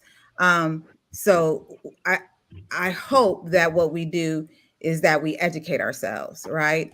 And that we research things and not just take sound bites of things and run with them and make decisions on those sound bites. I hope that moves us in a different direction from now on, and that we do get involved with local things. When I asked that question, it was about, school boards, the judges, just the local things that really impact us on a local level, and that we should know about and have more information about real policies that affect us every day and affect our children and our futures. So I hope that that's what we really, really focus on and get educated with. Gotcha. Appreciate you. T Money. Okay. I would just say real quick, I agree with G. If you want the vote, earn the vote. Quit just thinking that the lesser of two evils game plan is gonna work. It's not. I don't know if they need to. I mean, at this point, what the Supreme Court, Congress, and the president is all Republican, so they definitely have the right game plan at this point. So whether you need to go to the drawing board, whether you need to, even the Democrats, they don't even have anybody who they cultivating to be the young, the young star of the political party. I mean, Barack was that for them. They knew Barack was going to be ready to be president at some point. I don't see anybody. Listen, Byron Donald's going to be a problem inside like 4 to 8 years. Okay, he's going to be a problem. He's Republican. He's Republican. He's not Republican. Democrat. He's Republican. Yeah, he's a Republican, but he's going to be What the about problem that the Westmore? Democrats Are you guys following Westmore? He's Republican. No, he's a Democrat. See, that's what I'm saying. Democrat to me, I don't know Maryland Westmore. governor. I I'm can gonna have check to him out. research it. I know that Maryland governor. on the Republican side, Byron Donald he's going to be a problem. To me, Maryland Democrat keep on governor. seeming like they trying to sell us. Hey, he a what's his snake name? He a tether with his little white wife. Listen, Yeah. like That ain't gonna work however for y'all us. feel about him, I'm just letting you know that he's going to be a problem. Hey, let's bet. I want. What is Jamaican, Dominican? No, we can't work. But hold on, wait, listen, my bad. I derailed Byron. T Money. That's actually my fault. T Money, go ahead and land your plane. Then we gonna get down to everybody. That's my bad. Say, Let's make a bet. For me, Democrat wise, to me, it keeps on seeming like they trying to sell. What's the Hispanic lady in New York? AOC. Yeah, it's to me, it seemed like that's who they trying to wait on, and it's like I never seen the Mexican with African eyes, dude, on my life. You see the eyes?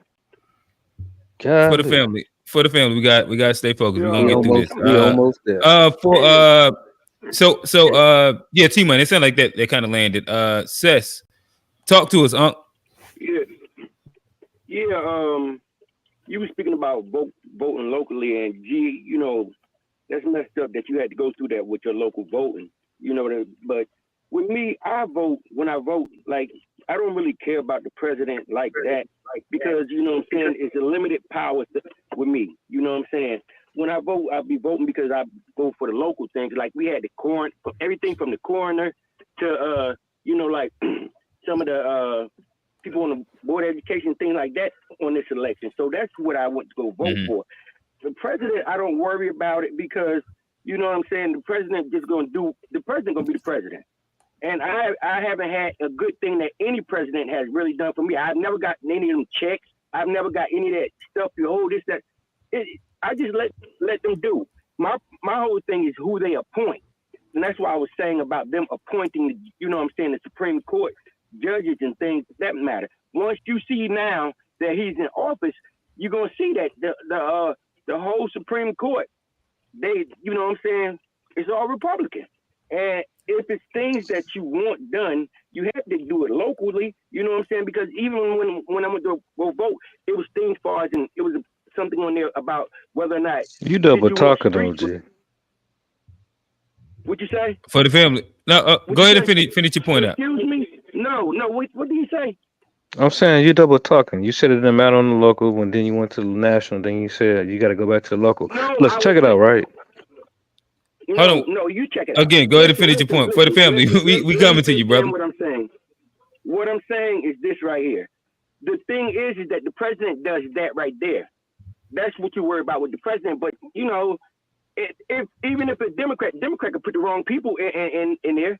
So that I don't worry about that. That's why I'm saying with me locally, I worry about the things that's going on around my area in my town or whatever. I'm not worrying about, I need things like streets fixed and things of that nature or whatever. And that's kind of like stuff that was on there. That's what I went to go vote for. I voted for the president because, I just feel like that, it was just time for a change. But if we saw America don't want change. America, we have a new America now. And we got what America wanted, and now let America deal with it. That's how I feel about it. So that's that old nigga shit. So, Kofi, talk to us. Yo, hold up, man. Stop being disrespectful, brother. Ain't nobody disrespect you. I'm not trying to. You basically saying y'all deal with it. I'm gonna be gone. So, Kofi, go ahead and hop into it. Again, fellas, we about to get through this. Y'all can hash it out in the after show, but we're gonna get through this. Kofi, talk to us. Yeah, I kind of resonated with what Alex was saying, and I'm sorry, I forgot the sister's name. Natasha. With Natasha, what you're saying with Alex, with the whole blind optimism and the blissful ignorance, and Natasha with us getting involved more locally, and Johnny said something like, being involved with the midterms, and I commend G for getting involved, him locally. So that is very pivotal. That's something that is needed. But the lesson that I've learned is not really a lesson that I've learned. I mean, America showed you who she was. Just so she's a white supremacist. That's all that it is. But one thing that I've always said about the GOP, about the Republicans, they're like a fucking cockroach. They don't die, you know. And I think that someone did say that, you know, they come back and they fight harder. So after, you know, Democrats and people that want change and things like that, after we lick our wounds, we have to find out, okay, where we went wrong. And I think one of the things, I mean, don't do it just like the GOP, just lie and double down on it, is you need a better propaganda machine. You need to message better, because what's going to happen is what's always going to happen. Trump is going to get into office, and it's going to and stupid ass motherfuckers is going to be on something like, oh my gosh, look, I'm doing so great 4 months in, when they're going off of a democratic economy, right? The economy right now is way better. We're leading in the G7, right? As far as the world coming back from COVID. But everyone thought that the economy was bad. Why? Because Trump kept saying the economy was bad, right? Just because, you know, he's a populist, he's popular, you know, saying he's shining lights and shit like that. So people that don't look at the substance and see what they're saying, they're going to buy into that. So I think that, plus him being a white man and people, you know, grading him on a curve, I think that's what led to the situation where we're right now. And Democrats right now, I think their problem is they need to message better. And that's pretty much it. I land my plane right there. Gotcha. And for the family, you get to land a plane. Talk to us, brother. Let's stay at hominem free. I'm gonna be quick with it. And hominem free, man. You know, to each his own, right? I mess with you, right? Because when you really get out there, like in the locals, right, you get your heart broke, especially with black people, because you realize they in it for the money. They don't give a shit about us. Like, y'all just vote. That's what I was trying to tell old school. Like, you out there voting for pavements and shit. We trying to get some shit done out here. And when you trying to get some shit done, you realize that your people really not messing with you like that. They just trying to keep their little salary jobs and shit like that. They're not trying to do shit for you. They're trying to do some shit for the Asians and the Mexicans and all that shit. They ain't trying to do shit for you. Gotta break your damn heart trying to get some shit done out here for your own kind. With your own kind. Supposedly, anyway. That's why we checking shit out the door. So old school, it's no disrespect. I ain't trying to clown you or nothing like that. I'm just saying, like, you're voting just to vote. We're trying to get some shit done. And respectfully, I hope you can see that. We are not you. And that's how I'm gonna land it. All right, so nonetheless, this has been a very spirited. You're doing nothing. You're doing nothing except talking. Hey, I love you. I gotta land this plane right here. And again, if y'all two want to hash the conversation out, hey, shout out to the Patreon that me and G just started. This is OTW, but this is where the after show lands. Yeah, this is where the after show lands at. And my two brothers, I love for y'all to have that conversation over there. G just dropped the link. Check the private chat. Link in the private chat. But nonetheless, I do think that this is a fair spot to kind of land the divisiveness of even the conversation with Trump, with Kamala, with the election, with everything that it has kind of involved when we start like going into the delves of, say, identity politics, and a lot of things that encompasses across the board. So nonetheless, this has been a very interesting, a very insightful conversation. Speaking to the idea, Trump won. Now what? What do we do as black people? Should we be scared? Should we be overreacting? What did Kamala and the Dems actually do wrong? I think that we did our best inside this conversation to address it as best as we could. And nonetheless, panel, I appreciate y'all. Audience, we appreciate y'all. This has been the To Be Fair show with the G-ish podcast presenting Unpacked. Peace. Like, scared, subscribe.